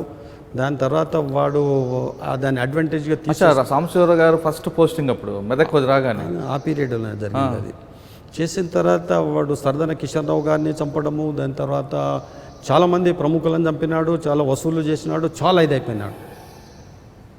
ఇక వాన్ని భరించరానంత టార్చర్ ఉండే సొసైటీకి, పోలీస్కి. ఇక సరే అని చెప్పేసి వాడిని ఇన్ఫర్మేషన్ తోటి బోధనలో పట్టుకోవడము, దాని తర్వాత వాడు చనిపోవడం, ఇదంతా జరిగింది. చనిపోవడం అంటే పారిపోతుంటే అనేది కాదు, అన్నిటికీ పిండాకుడుకు ఒకటే మంత్రం పెట్లుంటుందండి. మరి మీరే అన్నారు కదా. నేను అనలే, నేను ఒక్కటే చెప్తాను మళ్ళీ మీకు, act according to the situation, keeping in view of the law and the constitution, that's it, అంతే. ఇక ఓకే, సరే. సాంబశివరావు గారి తర్వాత మీరు అక్కడ నుంచి నేను మహబూబ్ నగర్ విజిలెన్స్ పోయినాను, తర్వాత కోదాడ విజిలెన్స్ నుంచి సిఐడికి వచ్చి సిఐడి నుంచి కోదాడ పోయినాను. సార్, కోదాడలో మీకు బాగా ఎందుకంటే చాలా లాంగ్ టర్మ్ పనిచేశారు, అక్కడ గుర్తుందా? 5 years చేశాను. 5 years కోదాడలో మీకు ఎందుకంటే మీకు నల్గొండ జిల్లాతో బాగా అనుబంధం కదా మీకు. పక్కా అక్కడ మీకు బాగా గుర్తుండిపోయే కేసు ఒకటి ఏంటనంటే, అది నరసింహగూడెం అని ఒక విలేజ్ ఉన్నది మునగాల పోలీస్ స్టేషన్ లిమిట్స్లో. అక్కడ ఫ్యాక్షన్ ఎట్లుండేనంటే కాంగ్రెస్ వర్సెస్ సిపిఎం, భయంకరమైన ఫ్యాక్షన్. ఆదిరెడ్డి అని నేను పోయిన ఒక నెల రోజులకు ఏమో అతన్ని మర్డర్ చేసినారు కాంగ్రెస్ వాళ్ళు. చేస్తే ఈ సిపిఎం వాళ్ళు ఏం చేస్తారంటే, ఊకే వాని మీద కేసు పెట్టు సార్, వీని మీద కేసు పెట్టు అని అన్నారు. ఇమీడియట్ రిటాలియేషన్, కాంగ్రెస్ సింపదైజర్ అందరి ఇల్లు తగలబెట్టారు, గమ్మునూరుకున్నారు. శ్మశాన వైరాగ్యం, శ్మశాన ప్రశాంతత అక్కడ. మేము పోయినాము, రామనారాయణ గారు ఎస్పీ, మన మాధవరెడ్డి గారు హోమ్ మినిస్టర్, పోయి చూస్తేవి చేసేసిన తర్వాత ఏమున్నదిగా చట్టం చేస్తుంది. సరే, వాడిని ఐడెంటిఫై చేయడము, తర్వాత అరెస్ట్ చేయడము, ఇదంతా జరుగుతుండే. అయితే అక్కడ ఆ సిపిఎం నాయకుని కొత్త నాతో బాగానే ఉంటుండే పెద్ద మనిషి. ఏం రెడ్డి గారు, ఏంది ఇది అట్లా చేయడం తప్పు కదా, పోలీసు వాళ్ళు ఉన్నారు కదా. కరెక్టే సార్ మీరు అనేది, మీరు ఉన్నారు, మీరు ఎంతకాలం ఉంటారు ఇక్కడ? అంజయ్ అనేవాళ్ళు లేకపోయినా, మురళి అనేవాళ్ళు లేకపోయినా వ్యవస్థ అనేది ఉంటుంది కదా. ఉంటుంది సార్. గతంలో కేసులన్నీ తిరగవేసి చూసినట్టయితే మా అనుభవంలో ఈ ఫ్యాక్షన్ కేసులు ఎవి కూడా కన్విక్షన్ కావు 99%. కాబట్టి వాడికి ఏదో ఇది అవుతుందని మేము వెయిట్ చేయం మేము నమ్మం కూడా. కాబట్టి వాడిని ఎప్పుడోసారి పోతాడు సార్ వాడు కూడా అని చెప్పేసి వాడిని కూడా లేపేసిన తర్వాత ఒక 2-3 ఇయర్స్ తర్వాత. సో ఫ్యాక్షన్ అనేది ఎట్లుంటుంది అనేది ఆ రోజు అక్కడ చూసినాం. కోదాడులో ఇప్పుడు కోదాడులో మాదేంటి నరసింహగూడెం అని విలేజ్, మునగాల్లో, తర్వాత మల్లారెడ్డిగూడెం అనేది మెళ్ళచోళ్ళు ఇప్పుడు అప్పుడు ఎస్ఐకి ఉన్నప్పుడు ఫ్యాక్షన్ ఎట్లుంటుంది అనేది చూపిస్తే కదా అది. సార్ వాళ్ళని కౌన్సిలింగ్ చేయడం ద్వారా మార్పు లేదా? కౌన్సిలింగ్ అంటే మీ దృష్టిలో అర్థమై ఉంటుంది అంటే పోలీస్ కౌన్సిలింగ్ అని కాదు కానీ మాటలతో ఏ కౌన్సిలింగ్ అయినా కానీ అది ఎట్లుంటుందంటే కౌన్సిలింగ్ వాళ్ళు ఈల్డ్ అయ్యి తర్వాత వాళ్ళు చేసే రకం కాదు. ఎందుకంటే వాళ్ళంతా కమిటెడ్ ఐడియాలజీతో ఉన్నారు. వాళ్ళ దగ్గర ఇంకొకటి గమనించినాను మేడం, మీకో నాకో ఏదన్నా కేసు అయితే మనల్ని ఒక 10 మందిని దాంట్లో ఇరికిచ్చినారు అనుకోండి కేసులు, మీరు ఫైర్ చేస్తారు సార్, నేను అమాయకులు సార్, నన్ను వదిలిపెట్టండి సార్, మాకు లేనేరేడు సార్, వాడిని తీసేయండి సార్, అదే ఇదని. అవును, వాళ్ళు అన్నారు 50 మంది మీద కేసు పెట్టారా, పెట్టుకోండి సార్. ఈ 50 మంది కూడా కోర్టు పోయినప్పుడల్లా చూసినప్పుడల్లా వాని ఎమ్మడి తిరుగుతూనే ఉంటాడు. ఈ 10 ఏళ్ళు కేసు నడిచిన రోజులు వాడు వీళ్ళ క్యాడరే, ఇక వాళ్ళ క్యాడరే. వాళ్ళు ఎంతమంది ఎక్కువ మంది మీద కేసు పెడితే అంత సంతోషం. ఎందుకు? 2 కారణాలు దానికి. అక్యూజ్డ్ ఎక్కువైనప్పుడు కేసు వీక్ అవుతుంది, ఓవర్ ట్యాక్స్ దాంట్లో ఒకటి. రెండోది ఏంటంటే వీళ్ళ క్యాడర్ స్ట్రెంత్ పెరుగుతుంది. క్యాడర్ స్ట్రెంత్ పెరుగుతుంది. నువ్వు ఒక్కరిని ఎక్కడైనా పోతుంటే నీకు ప్రొటెక్షన్ ఎవరు లేడు, మీ కెమెరామాను మీ ముత్తికాడ ముక్కాడ పట్టుకుంటాడు తప్ప. అదే తర్వాత 4 వీళ్ళందరూ నీకు నియమడి వస్తూనే ఉంటారు. సో క్యాడర్ పెరుగుతుంది, దాని తర్వాత కేసు వీక్ అవుతుంది. అది వాళ్ళ స్ట్రాటజీ. ఓకే, కోదాడు తర్వాత ఇక కూకట్పల్లి తర్వాత కుక్కట్పల్లి వచ్చారు. కుక్కట్పల్లి వచ్చేసరికి మీ సీట్లో మీ పేరు వచ్చి కూర్చుంది. దానికి పోలీసులో ఒక సామెత ఉంది, fragrance reaches faster than the flower. Fragrance reaches faster than the flower. Murali ఒక మల్లెపూలు జేబులో పెట్టుకొని గేట్లు ఎంటర్ అవుతుందంటే మురళి కంటే మొదలే జేబులో ఉన్నటువంటి వాసన వచ్చేస్తుంది. సో పోలీస్ ఆఫీసర్ది before you take charge of a new posting your reputation will take charge. Right, అది పోయి సీట్లో కూర్చుంటుంది. Your reputation will take charge. ఫలానా వాడు ట్రాన్స్ఫర్ అయ్యి ఫలానా చోటు నుంచి వస్తున్నాడంటే వీడు ఎవడు ఏంటి అనేది పబ్లిక్ కానీ నాయకులకు కానీ మా స్టాఫ్కి కానీ అందరికీ వచ్చేస్తుంది. అది ఆ రెప్యుటేషన్ అనేది ఆటోమేటిక్గా కొంత ఆ రెప్యుటేషన్ ఒక 25% కంట్రోల్ అవుతుంది. రైట్ సార్, నాకు తెలిసి కుక్కట్పల్లి మీరు వచ్చేసరికి మీ గురించి ఆల్రెడీ మీరు ఛార్జ్ తీసుకోకముందే అప్పుడు సత్యనారాయణ ఒక ఎస్ఐ, గోవర్ధన్ అని ఒక ఎస్ఐ, ప్రతాప్ అని ఒక ఎస్ఐ, వీళ్ళందరూ సత్యనారాయణ గారు సిఐ సీనియర్. అప్పుడు నా దగ్గర ఇంకో సత్యనారాయణ ఉండేవారండి. ఇంకో సత్యనారాయణ, గోవర్ధన్, దాని తర్వాత ప్రతాప్ ఇంటెలిజెన్స్ లో ఉన్నారు. వీళ్ళు ఎస్ఐలు. అవును, మీరు సీటు రాకముందే సత్యనారాయణ మీసాలు అంజయ్ సార్ వస్తున్నారు, పటాన్చేరి చేశాడు, అక్కడ చేశాడు, ఇక్కడ చేశాడు, తాట తీస్తాడు అని వచ్చింది. మీరు వచ్చిన 2వ రోజుకే గోకుల్ ఫ్లాట్స్ లో మర్డర్ అయింది. అంటే మరి మీ రెప్యుటేషన్ ముందు వచ్చి లేట్ అయిందా, లేదా వాళ్ళ వరకు చేరలేదా? వాళ్ళ వరకు చేరకపోవడం ఒకటి. కొంతమంది కరడు కట్టిన వాళ్ళు ఉంటారు. ఏం చేస్తాడు సిఏ గారు? అవును, తంతాడు, కొడతాడు, చీస్తాడు, అన్నిటికీ ప్రిపేర్ అయిన వాడు ఉంటాడు మొండోడు. అట్లొకటి అయి ఉండొచ్చు. పోలీసు గురించి ఎక్కువ తెలుసుకోకుండా పోయి ఉండొచ్చు. ఏం జరిగినా సరే నేను మాత్రం చేసేది. గోకుల్ ప్లాట్స్ ఇష్యూ చెప్పండి సార్, ఏం జరిగింది? నాకు గోకుల్ ప్లాట్స్ గురించి అది ఎక్కువ ఇప్పుడు 42 ఇయర్స్ అవుతుంది దాదాపు. గోకుల్ మీరు వచ్చేసరికి మార్నింగ్ టైంలో ప్లాట్స్ విషయంలో, దాని తర్వాత అక్కడ గొడవ జరిగింది. అది ల్యాండ్ ప్లాట్స్ డిస్ప్యూట్. అది ల్యాండ్ డిస్ప్యూట్స్లో 2 వర్గాల మధ్యలో చేసేసి వాళ్ళు ఒక వర్గం వారు వీడేదో సతాయిస్తూ ఉన్నాడని చెప్పి చేయడం జరిగింది. అది నాకు ఎగ్జాక్ట్లీ ఏంటంటే 42 అదే మీరు చెప్పిన రేసు జరిగింది. చంపిన వ్యక్తి బుల్లెట్ మీద పారిపోతాడు. ఆ బుల్లెట్ మీద పారిపోతున్న వ్యక్తికి చేజ్ చేయడానికి ఎస్ఐ గోవర్ధన్ కూడా చేస్తాడు. ఆయన రామ్ నరేష్ నగర్ వరకు, హైదర్ నగర్ మీదుగా రామ్ నరేష్ నగర్ వచ్చి అక్కడ వెహికల్ పెట్టి పారిపోతాడు. మీ ఎస్ఐ గారు అక్కడితో ఆగిపోతారు. రైట్, అక్కడ సిచ్యువేషన్ నేను కూడా ఉన్నా కాబట్టి. సీన్కి వచ్చిన తర్వాత మీరు ఎస్ఐ గారికి ఎక్యూజ్డ్ పట్టుకోలేదని మీరు మందులు ఇచ్చారా, లేదు ఇలా తప్పించుకున్నాడు కాబట్టి ఇంకోసారి జరగకుండా ఉండాలని మీరు ఏమైనా గైడ్ చేశారు? 2 కాదు. ఏం చేశారు? 2 కాదు. ఎందుకనంటే అసలు వాడు తప్పించుకోవడానికి కారణం కాదు. 2 దీంట్లో వాడన్న ఇంటెలిజెన్స్ అయి ఉండాలి, పోలీస్ అన్న వీక్ అయి ఉండాలి. అదొకటి. ఆ తప్పించుకున్నాడు కాబట్టి దాంట్లో జరిగిన సిచ్యువేషన్ ఏదైతే ఉందో that should be lesson for us for tomorrow. Right, అంటే మీరు ఆ రోజు ఏం చెప్పారు ఎస్ఐ? జ్ఞాపకం లేదు. అంటే మేము అనాలిసిస్ చేసింది ఏంటంటే ఆ రోజు మిసాల్ అంజయ్ గారు ఎస్ఐ గారికి మందలిస్తూనే ఒక ఇన్సిడెంట్ని దీన్ని ఎగ్జాంపుల్గా తీసుకొని అప్పుడు ఎస్పీ సురేంద్రబాబు గారు అనుకుంటా సురేంద్ర బాబు రామచంద్రరాజు రాజు సార్ ఒక స్టేట్మెంట్ ఇచ్చి ఉంటారని. అప్పుడు మాకున్న పరిజ్ఞానంతో ఏమనుకున్నామంటే ఎక్యూజ్డ్ బుల్లెట్ మీద ఉన్నాడు. అప్పుడు విలేకరుగా ఇంత హుషారు లేవు కదా నువ్వు.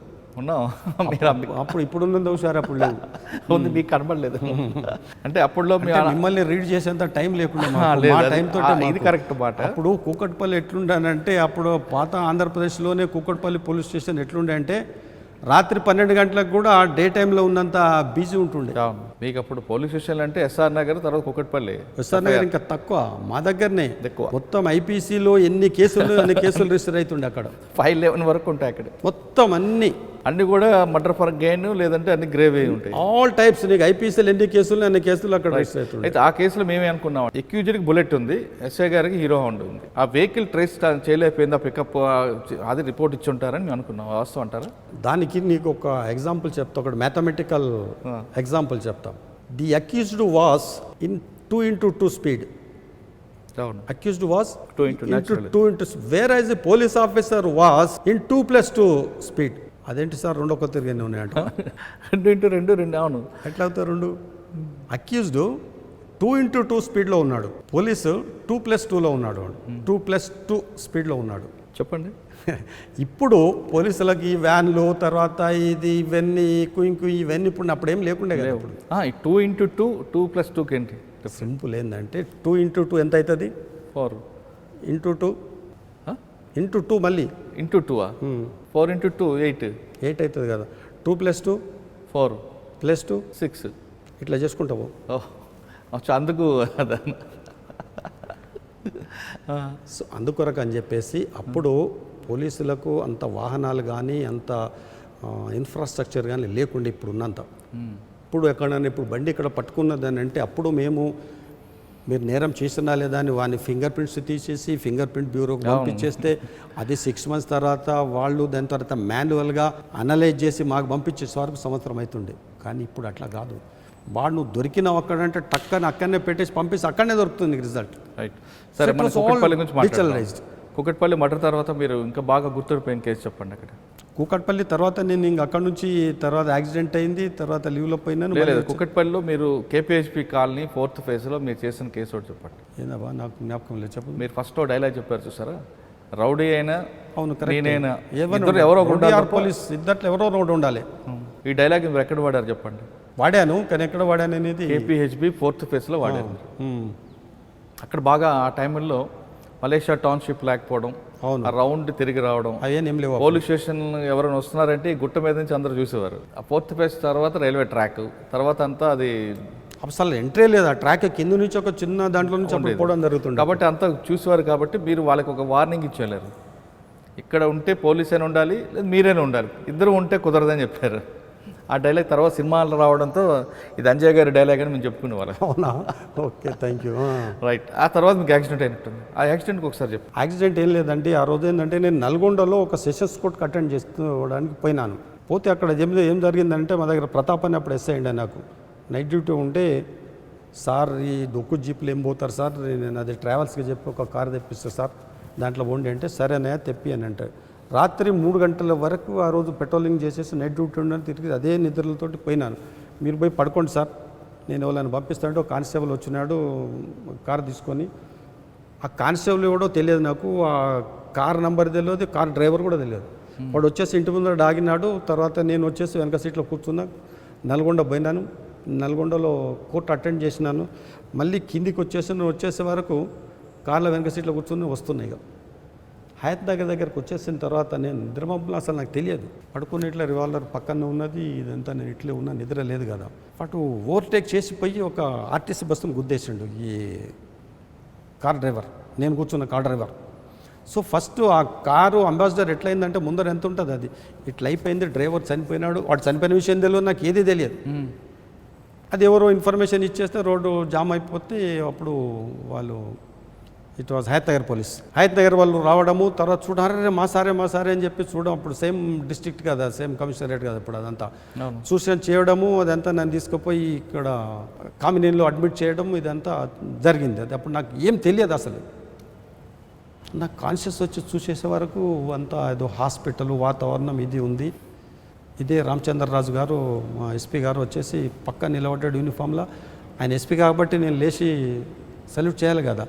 లేస్తుంటే అసలు లేవస్తలు ఇట్లా అంటుండే. ఈయన నోను అంటుండే ఏంది అసలు నాకు లేవస్తలేదు ఏంటి అనేది ఏం అర్థం కాల. సో ఎక్కడో హాస్పిటల్ ఉన్నా అని చెప్పి తెలిసిపోయింది. సరే కొంచెం కొంచెం వచ్చేసిన తర్వాత చూస్తే ఇక నాకున్న పరిజ్ఞానంతో కేస్ షీట్ తెప్పించుకొని చూస్తే so I met with an accident and right hip joint fracture and dislocated అని చెప్పి తెలిసింది. విద్యాసాగర్ గారు అని చెప్పేసి అప్పుడు ఆర్థోపెడిక్ సర్జన్ అక్కడ ఉండే. I'm hats off to him. మా పర్సనల్ డాక్టర్ కూడా డాక్టర్ విజయరామారావు కూడా వచ్చేసి ఆయనకు చెప్పేసిన తర్వాత ఆయన ఇమీడియట్ ఆపరేషన్ చేసినాడు. నాకు జరిగినటువంటి యాక్సిడెంట్లో 99% లింపింగ్ వస్తుంది, కొంచెం ఎక్కువ తక్కువైనది. కానీ విద్యాసాగర్ డాక్టర్ గారు చాలా పర్ఫెక్ట్ సర్జన్. ఆయన చేసినాడని అంటే అసలు ఈ రోజు వరకు నాకు యాక్సిడెంట్ అయిన విషయం కూడా తెలియదు. కానీ మీకు జరిగిన యాక్సిడెంట్ అన్నది ఎవరు కాన్స్పిరసీ చేశారు అన్నది no no no no no it is not correct. It's not correct. Conspiracy చేసిండ్రని నేను అనుకోవట్లేదు. చేసిండ్రే అనుకుందాం. జాతస్య ధ్రువం మరణం. కరెక్ట్. అది ఎవరి చేతిలో ఎవరి చేతిలో ఏం లేదు. This is to certify that mister X is going to die on so and so date, so and so time, in so and so manner. It's already prewritten. Now it cannot be rewritten. అది ఏ వ్యక్తికైనా ఉంటుందిలేండి. ఏ వ్యక్తికైనా ఉంటే నేను అట్లా అనుకోవడం లేదు. ఇది accident. అది right. Sir Kukatpally accident తర్వాత కోలుకున్న తర్వాత మీరు మళ్ళీ నర్సింగ్ వచ్చినట్టు. నర్సింగ్లో అప్పటికి రియల్ ఎస్టేట్ కేసులు విపరీతంగా ఉండేవి. అప్పుడు పెద్దగా ఎప్పుడేం లేకుండా అప్పుడప్పుడే పుంజుకుంటుంది. రియల్ ఎస్టేట్ అప్పుడప్పుడే మా కాడ ఉన్నంత కాలము తెల్లారు లేస్తే విఐపి బందోబస్తు ఎక్కువ.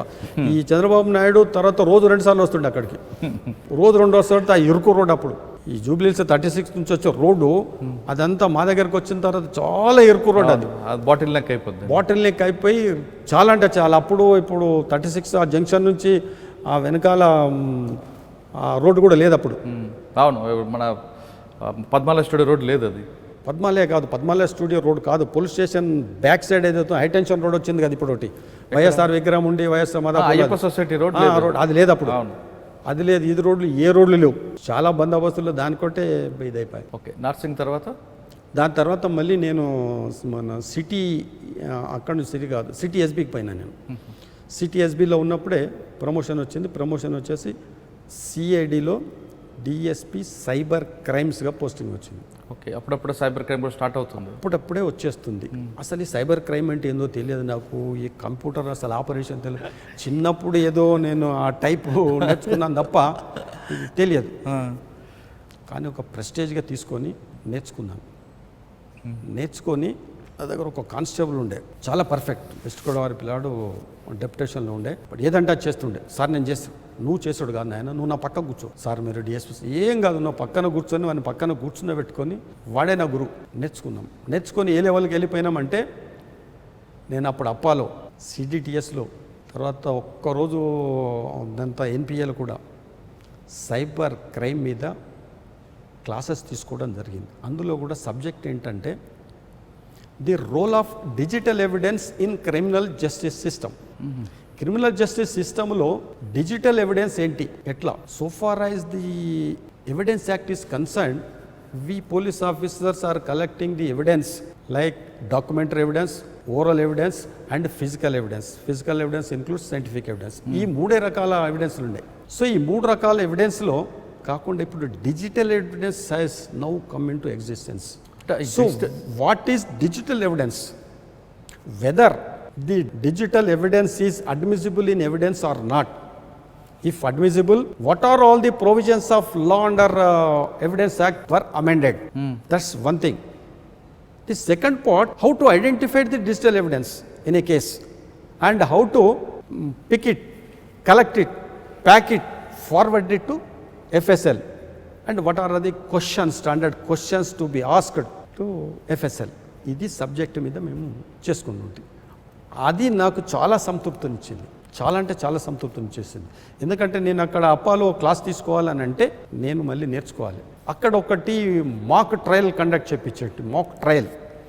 ఆ ట్రైనీస్ ఉన్న దాంట్లో కూడా 3-4 పార్ట్స్కి ఇట్లా డివైడ్ చేసేసి ఒకరేమో ఇన్వెస్టిగేటింగ్ ఆఫీసర్ రోల్, ఒక కంప్లైంట్ ఇచ్చేసి మీరు దీని what are the provisions of this complaint, మీరు కేసు రిజిస్టర్ చేయండి. మీరేమో దాని తర్వాత కోర్టులో ప్రొడ్యూస్ చేసేస్తాం. The public prosecutor you marshal the evidence, judge గారేమో you appreciate the evidence, defence ఏమో యూ డిఫెండ్ ది అక్యూజ్. వీళ్ళ నలుగురికి కూడా విడివిడిగా ట్రైనింగ్ ఇచ్చింది. మళ్ళీ ఒక కంప్లైంట్ ఇచ్చేసి ఈరోజు ఇచ్చేసి నెక్స్ట్ డే మీరు కేసు రిజిస్టర్ చేయండి ఇక అని అంటే ఇప్పుడు చెప్తాడు, ఈ టీం చెప్తుంది, టీమ్ ఏ చెప్తుంది. According the contents of the complaint, the provisions of IT act, information technology act and IPC, these are the provisions sir. We have registered case and we have collected this evidence అనేది చెప్తాడు. So our investigating agency has collected this అని public prosecutor కోర్టుకి విన్నవిస్తాడు. అచ్చా, group discussion లాగా. Group ఇది మాక్ trial అంటారు దీన్ని. మాక్ ట్రయల్ చేసేసిన తర్వాత జడ్జి గారు కూడా దీన్ని అప్పుడు డిఫెన్స్ వస్తాడు. ఈ డిఫెన్స్ కూడా ఏం క్వశ్చన్స్ అడగాలని కూడా మేమే ట్రైనింగ్. అంటే సినిమాకి కథ, స్క్రీన్ ప్లే, దర్శకత్వం అంతా చేసేసిన తర్వాత అక్కడ ఇది జడ్జిమెంట్ కూడా మీరే. జడ్జిమెంట్ కాదు, ఆయనే తర్వాత చేయాలి. ఆల్రెడీ జడ్జిస్, రిటైర్డ్ జడ్జిస్ ఉంటారు. అది మాక్ ట్రయల్. మాక్ ట్రయల్ ఏడా దాంట్లో ఆడ జడ్జి ప్లేస్లో ఒకరు కూర్చోవాలేడా. అవును, అక్కడ ఎవరు ఉంటారు? అక్కడ జడ్జి ప్లేస్లో జ్యుడిషియల్ ఆఫీసరే. అది అడుగుతున్నా. ఈడ చేసేసిన తర్వాత వాళ్ళు కూడా మామూలు కేసులో రికార్డ్ చేసినట్టు కాదు, ఇది టెక్నికల్ దీంతో రికార్డ్ చేయాలి. సో ఇది ఇటువంటి అనేది నాకు అక్కడ ఉండంగా నేను మొత్తం ఇది నాకు చాలా తృప్తినిచ్చింది. సిడిటిఎస్లో కూడా నేను ఒక క్లాస్ తీసుకుని ఉంటే ఆ క్లాస్లో నాకు ఆల్ ఇండియా నుంచి, నాకు బిఎస్ఎఫ్ నుంచి, సిఐఎస్ఎఫ్ నుంచి, దాని తర్వాత ఆర్మీ నుంచి, నేవీ నుంచి, ఎయిర్ ఫోర్స్ నుండి, తర్వాత ఈ మా పోలీస్ ఆఫీసర్స్ కూడా మొత్తం డిఫరెంట్ కమిషనర్స్ నుంచి ఢిల్లీ, ముంబై, కలకత్తా అందరి నుంచి వచ్చేసి అక్కడ చేసినారు. ఆ క్లాస్లో తీసుకుని నాకు చాలా తృప్తినిచ్చినారు. Sir cyber crime. Okay, DSP అక్కడ నుంచి ఇంకో లాండర్కి మళ్ళీ వచ్చారా? దాని తర్వాత నేను డిఎస్పీ గద్వాల్కి వెళ్ళాను. ఓకే, గద్వాల్లో పనిచేస్తున్న తర్వాత అప్పుడు Rajasekhara Reddy has picked me. ఎందుకు సార్ పోస్ట్ ఉంటుండగా మీరు ఇందులో రావాల్సి వచ్చింది పొలిటికల్గా? మీకు చాలా సర్వీస్ ఉంది కదా అప్పటికి. సర్వీస్ ఉండే, నేను పాలిటిక్స్ అంటేనే ఆమె దూరంగా ఉండేవాడిని. I was not interested. కానీ రాత్రి దాని తర్వాత ఆయన పిలవడము, అప్పటికి 32 years సర్వీస్ అయింది, పిలవడము, అదే రోజు రాత్రి దాని తర్వాత వాలంటీర్ రిటైర్మెంట్ పెట్టడము, తెల్లారి పోయి నామినేషన్ వేయడం, ఇదంతా నేనున్నా నువ్వు పోన్నాడు అంతే, ఒకటే మాట. కరెక్టే, కానీ అప్పుడున్న పరిస్థితుల్లో, అప్పుడున్న పరిస్థితులు ఏంటంటే మురళి గారు నేను చెప్తా మీకు. సిద్దిపేటలో మీకు బేస్, సిద్దిపేటలో కేసీఆర్ గారికి మీకు అనుబంధం ఏంటి అప్పటికి, ఏ విధంగా ఉండేది? కేసీఆర్ గారు నాకంటే 2 years జూనియర్ కాలేజీలో. కేసీఆర్ గారు నాకంటే 2 years జూనియర్. ఆయనకు నాకు అప్పుడు మంచి రిలేషన్, దాంట్లో ఏం డౌట్ లేదు. ఒక మంచి కాజ్ గురించి కష్టపడుతున్నాడు, పనిచేస్తున్నాడు. We appreciate. పార్టీ పెట్టే మొదలు కూడా 2 సార్లు చేస్తే పోవడం, కలవడం జరిగింది. శేఖర్ యూ గో హెడ్ అని కూడా అప్పుడు చెప్పడం జరిగింది. ఆయన చేసినాడు. ఆయనకి ఏంటంటే ఇక్కడ అనేక గ్రూపులు ఉన్నాయి, ఇక్కడ నా మనిషి అనేటువంటి ఒకడు ఉండాలి, అక్కడ ఒక బీసీ క్యాండిడేట్ ఉండాలి అనే కాన్సెప్ట్ తోటి ఆయన నన్ను పిక్ చేయడం జరిగింది. ఇంకెంతకాలం చేస్తావు, హాయిగా సరిపోయిందిలే, పిల్లలందరూ సెటిల్ అయినారు కదా, రిటైర్ అయినాక కూడా ఏం చేస్తావు. కానీ రాజశేఖర రెడ్డి గారి ఉద్దేశం ఒక విధంగా మంచిదే. నా క్యాండిడేట్ ఒకరు సిద్దిపేట, నా మనిషి అక్కడ ఉండాలి. ఎందుకంటే సిద్దిపేట అంటే కేసీఆర్ గారు, హరీష్ రావు గారు అన్నది ముద్రపడింది. అది బ్రేక్ చేయాలనేది మిమ్మల్ని అట్లా అదొక్కటి బ్రేక్ చేయాలనేదే కాకుండా ఇక్కడ కాంగ్రెస్లో అనేక గ్రూపులు ఉన్నాయి. ఒక గ్రూప్కి ఇచ్చేస్తే ఇంకొక గ్రూప్ వాడు పని చేయడం ఎట్లయితే ఈయనకి ఇచ్చినట్టయితే అందరు కలిసి చేస్తారు కదా అని చెప్పేసి అనే ఉద్దేశం. అందరు కలిసి. కానీ అప్పుడు చాలామంది మీ బ్యాచ్మెంట్స్ అవ్వచ్చు, మీ సబార్డినేట్స్ కూడా అంజయ్ సార్ తొందరపడ్డాడేమో. ఇది తొందరపడ్డాడు అని అంటే, వాళ్ళు తొందరపడ్డాడు అనడానికి ఒకే ఒక కారణం ఏంటనంటే, సిద్దిపేటలో అప్పుడు తెలంగాణ యాజిటేషన్ చాలా ఉధృతంగా ఉంది. వీడు పోయి అక్కడ కంటెస్ట్ చేసి గెలుస్తాడా, అనవసరంగా ఒక అడిషనల్ ఎస్పీ ఉద్యోగం వదిలిపెట్టుకొని ఎందుకు పోయినాడు, ఇది అది అని చెప్పేసి. సో నాకంటే సీనియర్స్ వాళ్ళు అడ్వర్టైజ్ అని అంటే, నువ్వు అడిషనల్ ఎస్పీ అవుతావు, ఈఎస్పీ నానికి ఆర్డర్ అవుతావు, అయితే ఏమవుతుంది, రిటైర్ కాక తప్పదు కదా, ఇంకో 1 year 2 years తాక తప్పదు కదా. సో వాట్ ఆఫ్టర్ ఇది ఉంది కంటిన్యూగా. రాజశేఖర్ రెడ్డి గారు ఆయన చనిపోవడం నా దురదృష్టం. ఆయన బతికుంటే నేను కంటిన్యూ అయ్యేవాడిని పాలిటిక్స్లో. సో అందుకొరకు పెద్ద మనిషి పిలిచిండు, ఒకటేమన్నాడు, నేనున్నా నువ్వు పో అన్నాడు, అంతేగా. సో పక్కకున్నవాడు నీలాంటివాడు ఆయన మాట అన్నాడంటే నీ అదృష్టం, నువ్వు పో అన్నారు. కాబట్టి నేను తొందరపడ్డాను అని అనుకోలే. తర్వాత సరే, ఓడిపోయినప్పుడు ఏమనిపించింది? ఓడిపోయిన తర్వాత పోయి కలిశాను. చాలా బాగా పనిచేసావు, నువ్వు హైదరాబాద్ రాకు, సిద్దిపేటలోనే ఉండు, I will take care you అన్నాడు, అంతేగా. కానీ ఆ ఎలక్షన్ వల్ల బైరి అంజయ్య గారికి ఆర్థికంగా నష్టాలు కష్టాలు ఎదురయ్యాయి. నష్టాలు, కష్టాలు, అవమానాలు, అనారోగ్యము, అవమానాలు ఇవన్నీ జరుగుతాయి.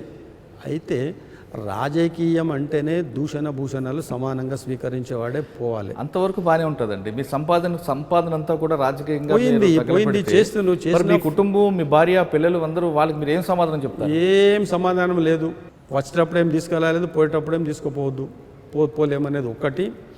ఇవ్వని కష్టం మీద ఇవ్వని దాని మీద వాడు బతకాలే తప్ప మన మీద వీని సంపాదించి పిల్లలకు పెట్టాలనేది కాదు. వాడిని కథ వాడు చెప్పండి, చదువుకుంటాడు, పోయింది పోని. భగవంతుడు ఒక విధంగా పోగొట్టుకున్నాడు, ఇంకో విధంగా ఇస్తాడు. అంటే కొంతమంది మీ అభిమానులు మాత్రం మీ గురించి తెలిసిన వాళ్ళు అంజయ్ గారి సంపాదన అంతా రాజకీయాల్లో దిగి పాడు చేసుకున్నారని ఒక వర్గం, అంటే అట్లా ఒక వర్గం అంటే మంచి పేరు కూడా వచ్చింది కదండి. అప్పటి ఆంధ్రప్రదేశ్లో 1000 మంది డిఎస్పీలు ఉన్నారు. రిటైర్ అయినకి ఎవరికి ఆ గుర్తింపు రాలేదు. మీరే అంటారు ఇప్పుడు అంజయ్ గారు అని అంటే, అరే మావాడు అండి అప్పుడు పొట్టి చేసినాడు కదా అంటాడు. ఇప్పుడు నేను విజయవాడ పోయింది అనుకోండి, సార్ మీరే కదా సార్ పొట్టి చేసింది అని అంటాడు వాడు. కానీ గుర్తింపు అయితే వచ్చింది. హరీష్ రావు మీద మీరు ఓడిపోవడం, హరీష్ రావు మీదన, అది ఎల్లయ్య మీదన, మల్లయ్య మీదన అనేది నేను I don't consider that. I was Congress candidate, he was TRS candidate. నాకున్న బలం వైఎస్, అప్పుడు వాళ్లకు ఉద్యమం బలం.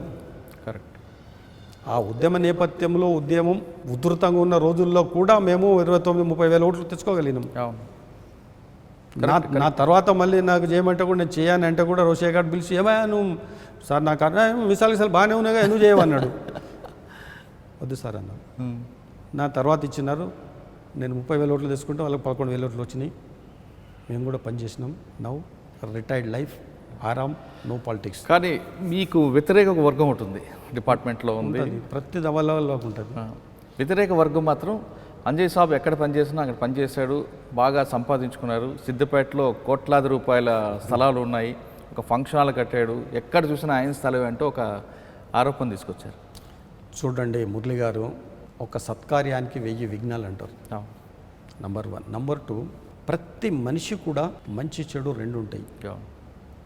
అనేవాడు అంటనే ఉంటాడు. తర్వాత మనము ఫైనల్గా we have to answer to our conscious. దానికైతే నిజం చెప్పాలి కదా, తప్పకుండా మనం దానికి సమాధానం చెప్పుకోవాలి. ప్రతి దాంట్లో కూడా పోలీసులో కానీ, సివిల్ సర్వీసెస్లో కానీ, రాజకీయంలో కానీ, వ్యవస్థలో ఎక్కడైనా ప్రతి వ్యవస్థలో ఉంటుంది. ఓర్వలేక దాని తర్వాత ఏదోటి అబండాలు వేసి చేసేస్తారు. ఏం లేకపోతే ఒకటి వేసేసేయాలి, ఏం లేకపోతే ఏదో ఒకటి వేసేసేయాలి. వేయడానికి, ఆరోపణలు చేయడానికి పెద్దగా ఇదేం అక్కర్లేదు కదా. అంటే ఇటువంటి ఆరోపణలు రాజకీయాల సహజం. ఇప్పుడు మీ మీద రాజకీయ నేపథ్యంతో వచ్చింది కదా ఇది ఈ ఆరోపణ. కాదు ఇప్పుడు ఇటువంటి ఆరోపణలు, ఈ కోట్లాది రూపాయల స్థలం సిద్దిపేట మెయిన్ రోడ్లో సంపాదించారు, ఫంక్షన్ హాల్ కట్టాడు అన్నది రాజకీయ ప్రత్యర్థులు చేస్తే దానికి ఒక అందం, దానికి పద్ధతి ఉంటుంది. ఎందుకంటే జెలసీ ఉంటుంది. మీ professional correct you are right. Jealousy అనేది రాజకీయంలో ఉంటుంది, ప్రొఫెషనలిజంలో కూడా ఉంటుంది, ప్రొఫెషనల్స్ కూడా. కానీ రాజకీయ ప్రత్యర్థులు చేశారని దానికి అర్థం. దీంట్లో కూడా ప్రత్యర్థులు ఉంటారు. ఫర్ యువర్ ఇన్ఫర్మేషన్, పోలీసులో కూడా ప్రతి మనిషికి అభిమానులు ఉంటారు, దాని తర్వాత ప్రత్యర్థులు ఉంటారు. ఉండొచ్చు. నేను అంటే దానికి తీసి పారేట ప్రతి వ్యవస్థలో పోలీసే కాదు, ప్రతి డిపార్ట్మెంట్లో ఉంటారు. ఎందుకు ఇంట్లోనే ఉంటాయి. ఇప్పుడు నా చేత సస్పెండ్ అయిన వాడు, నా క్వశ్చన్ అది కదా. మన ఇంట్లో మన రక్తం పంచి పుట్టుకున్న అన్నదమ్ముల మధ్యన కూడా జెలసీ ఉంటుంది. నేను దాన్ని తప్పట్టట్లేదు, సహజం అది. కానీ అంజయ్ సాబ్ మంచి వ్యక్తి, అంజయ్ సాబ్ బాగా చేశాడు అన్న నోరులే ఇది ఒకటి ఇంకోటి పడతానే ఉంటుంది. వీడు ఇట్లా చేసాడు, అంజయ్ గారికి ఇంత కోట్లాది రూపాయల స్థలం వచ్చింది, బాగా సంపాదించాడు, మొత్తం తీసుకోమనండి, మొత్తం తీసుకోమనండి, ఎక్కడెక్కడో అటువంటి వార్తలు మీకు విన్నప్పుడు, అంటే వినే ఉంటారు ఆల్రెడీ, మీకు బాధ అనిపించలేదా? బాధ అనిపిస్తుంది, సహజం. ఎందుకు అనిపిస్తుంది అని అంటే మీ గురించి తెలిసిన వ్యక్తి ఈ విధంగా, నా గురించి తెలిసిన వ్యక్తి అన్నాడు, నా చేత ఎవడన్నా నష్టపోయినోడు, అరెస్ట్ కాబడ్డాడో, లేకపోతే తన్నులు తిన్నోడో, లేకపోతే ఇంకొక విధంగా ఏదో ప్రొఫెషనల్ జెలసీలో వాడు మేము ఒకటే వాడు ఇట్లా ముందుకు వెళ్ళిపోయా నాకేట్ చేసి అటువంటి అంటాడు. It's common. We are answerable to law. కరెక్టే. సరే, రిటైర్ అయ్యారు, 2 సార్లు ఎలక్షన్లో రాజశేఖర రెడ్డి గారి టైంలో, రాజశేఖర్ గారి టైంలో రాజకీయ వచ్చారు. ఇప్పుడు ఏం చేస్తున్నారు? ఇప్పుడు ఏం లేదండి, ఇంత వ్యవసాయం, ఇంత బిజినెస్, రిటైర్డ్ లైఫ్, ఆరాముగా ఉన్నా. అండ్ అన్ని పార్టీలకు కూడా సమాన దూరం. అందరు వస్తారు నా దగ్గరికి, ఇక్కడికి. టీఆర్ఎస్ వాళ్ళు వస్తారు, బీజేపీ వాళ్ళు వస్తారు, కాంగ్రెస్ వాళ్ళు వస్తారు, అందరు వస్తారు. అందరు అజాతశత్రుగా మారిపోయారు, అందరితోటి బాగుంటున్నారు. ఓకే, ఇక మన పోలీసింగ్ ఒకసారి వెళ్దాం sir. Basic policing, old policing నుంచి ఇప్పుడు మనం ఈ ప్యాటర్న్ మారుతూ వచ్చింది. ఇది సిచ్యువేషన్ ఇందాక మన డిస్కషన్లో కూడా ఇది పెరుగుట విరుగుట అనే టైప్లో వస్తుంది. దీని కలియుగ అంతం అనేది ఎక్కడో పులుస్టాప్ పడుతుంది అంటున్నారు. ఇప్పుడున్న పోలీసులు మరీ అంత, కొంతమంది, అందరూ కాదు, కొంతమంది మరీ అంత పొలిటీషియన్ దగ్గరికి వెళ్ళి అంత దారుణంగా ఉండాల్సిన అవసరం ఉందంటారా? ఉండకూడదు అట్లా. మేము పనిచేసే కాలంలో మా ఆఫీసర్స్ అందరు కూడా ఏ పోస్టింగ్కు ఏ ఆఫీసర్ తగినవాడో చూసి వాళ్ళు పోస్టింగ్ ఇచ్చేవాళ్ళు. కానీ ఇప్పుడు ఆ పరిస్థితి లేదు. అంటే మీ టైంలో ఏఎస్ఆర్ చూసి ఈయన క్యాపబుల్లా కాదా? అదే అంటున్నా కదా. ఒకటే మాటలు చెప్పానంటే మా ఆఫీసర్లు ఎట్లా అనంటే రాములు అనే ఒక ఆఫీసరు ఫలానా పోస్టింగ్కు తగినవాడా కాదా అనేది మా ఆఫీసర్లు నిర్ణయం చేసేవాళ్ళు. నిర్ణయం చేసేసి 100% ఆఫీసర్స్ పోస్టింగ్స్. అప్పుడు ఇప్పుడు ఆఫీసర్స్ పోస్టింగ్ లేవు కదా, పొలిటికల్ పోస్టింగ్. ఆఫీసర్స్కు సీనియర్ ఆఫీసర్స్కు ఇచ్చే అవకాశం కలిగిస్తలేరు వీళ్ళు. అవును. దానివల్ల సమాజానికే నష్టం. అంటే సీనియర్ ఆఫీసర్స్ కూడా ఏమంటున్నారంటే పబ్లిక్ రిప్రజెంటేటివ్ కాబట్టి ఆయనకున్న డిమాండ్స్ అనుకుంటాయి. నేను అదే అంటున్నా కదా, ఆయన డ్యూటీ ఆయన సక్రమంగా నిర్వర్తించలేకపోతున్నారు, వీళ్ళని నిర్వర్తిస్తలేరు వీళ్ళు. అది మంచిది కాదు సమాజానికి. ఓకే, ఇంకా ఫైనల్గా వద్దామండి. ఇప్పుడున్న జనరేషన్లో ఉన్న పోలీస్ ఆఫీసర్స్కి మీరు ఇచ్చే మెసేజ్ ఏంటి? అదేవిధంగా పోలీస్ ఆఫీసర్ అవ్వాలనుకుంటుంటారు చాలామంది, ఖచ్చితంగా వీలాగా ఏ విధంగా ఉన్నారు డిపార్ట్మెంట్ యూనిఫామ్ సర్వీస్ రావాలనుకుని వస్తుంటారు, వాళ్ళకి మీరు ఇచ్చే మెసేజ్? ఏం లేదండి, యంగ్స్టర్స్కి అందరికీ నేను ఇచ్చే మెసేజ్ ఒకటే, చట్ట ప్రకారంగా మీ పని మీరు చేయండి. At the same time you are answerable to your conscious. నీవు ఇక్కడ రాజకీయ నాయకులు చెప్పినట్టు వినలేదు అంటే నిన్ను ట్రాన్స్ఫర్ చేస్తారు. ఈ ప్లేస్ నుంచి ఇంకొక ప్లేస్కి పోతాడు. నీకు అక్కడ కూడా ఐపీసీ సిఆర్పిసి ఉంది, అక్కడ కూడా పబ్లిక్ ఉన్నారు, అక్కడ కూడా నీకు మా తర్వాత కింద సబార్డినేట్స్ ఉన్నారు, అక్కడ కూడా ఆఫీసర్స్ ఉన్నారు, అంతటూ ఉన్నది.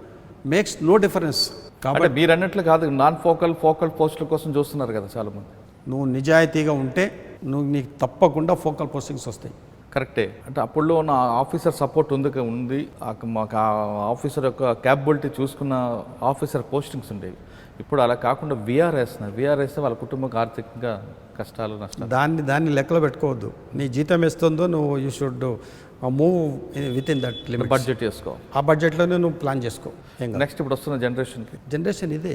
నువ్వు కరెక్ట్ ఉంటే వాడు నీ జోలికి రాడు, ఏ పొలిటీషియన్ రాడు, ఏ రౌడీ రాడు, ఎవడు నీ జోలికి రాడు. నువ్వు కరెక్ట్ ఉంటే. నువ్వు తప్పు చేసేస్తే నేను బ్లాక్మెయిల్ చేస్తాడు వాడు. నువ్వు అప్పరైట్గా ఉన్నావు అనుకోండి, నీ జోలికి ఎవడు రాడు. అరే వాడు స్ట్రిక్ట్ రాబాయ్ ఆయన జోలికి పోదంట. అవునా? సో అందుకొరకు మనం తప్పు చేయొద్దు. మనం తప్పు చేస్తే వాడిని మన చేత ఇంకొక తప్పు చేపిస్తాడు వాడు. అది చేద్దాం. ప్రజలకు సేవ చేయాలంటే ఖచ్చితంగా పోలీస్ డిపార్ట్మెంట్ రండి అంటున్నారు అంజయ్ గారు. కానీ ఎక్కడికి వచ్చినా ప్రజలకు న్యాయం చేయండి, సామాన్యుడికి న్యాయం చేయండి. మీరు సామాన్యుడికి న్యాయం చేసి ఎక్కడ కూడా కరప్షన్ లేకుండా చేస్తే ఖచ్చితంగా ఏ పొలిటీషియన్ కూడా మీ దరిదాపులు కూడా రాడు అంటూ ఆయనకున్న చరిత్రలో ఆయన ఎగ్జాంపుల్ చెప్పుకొచ్చారు. ఖచ్చితంగా మీరందరూ పోలీస్ డిపార్ట్మెంట్ రండి, ప్రజలకు సేవ చేయండి. కానీ ఎక్కడ కూడా మీరు భయపడాల్సి పనిచేసిన అవసరం లేదు. పోలీసులు ఎప్పుడు కూడా ప్రజల గుండెల్లో ఉండే వ్యక్తులు కాబట్టి ప్రజలకు అనుబంధంగా ప్రజలతో నిత్యం మమైకే ఉండే డిపార్ట్మెంట్ పోలీస్ డిపార్ట్మెంట్ మాత్రమే. ఖచ్చితంగా అందరూ పోలీస్ డిపార్ట్మెంట్ రండి. ఇది ఈ వారం బైరి అంజయ్ గారితో ఎక్సలెంట్ ఇంటర్వ్యూ. వచ్చే వారం మరో గెస్ట్ మళ్ళీ కలుద్దాం. అంతవరకు నమస్కారం. Thank you very much Murali గారు. ఆఫ్టర్ లాంగ్ టైం కలుస్తున్నాం. Thank you very much. నా కోరిక తీర్చారు సార్ మీరు.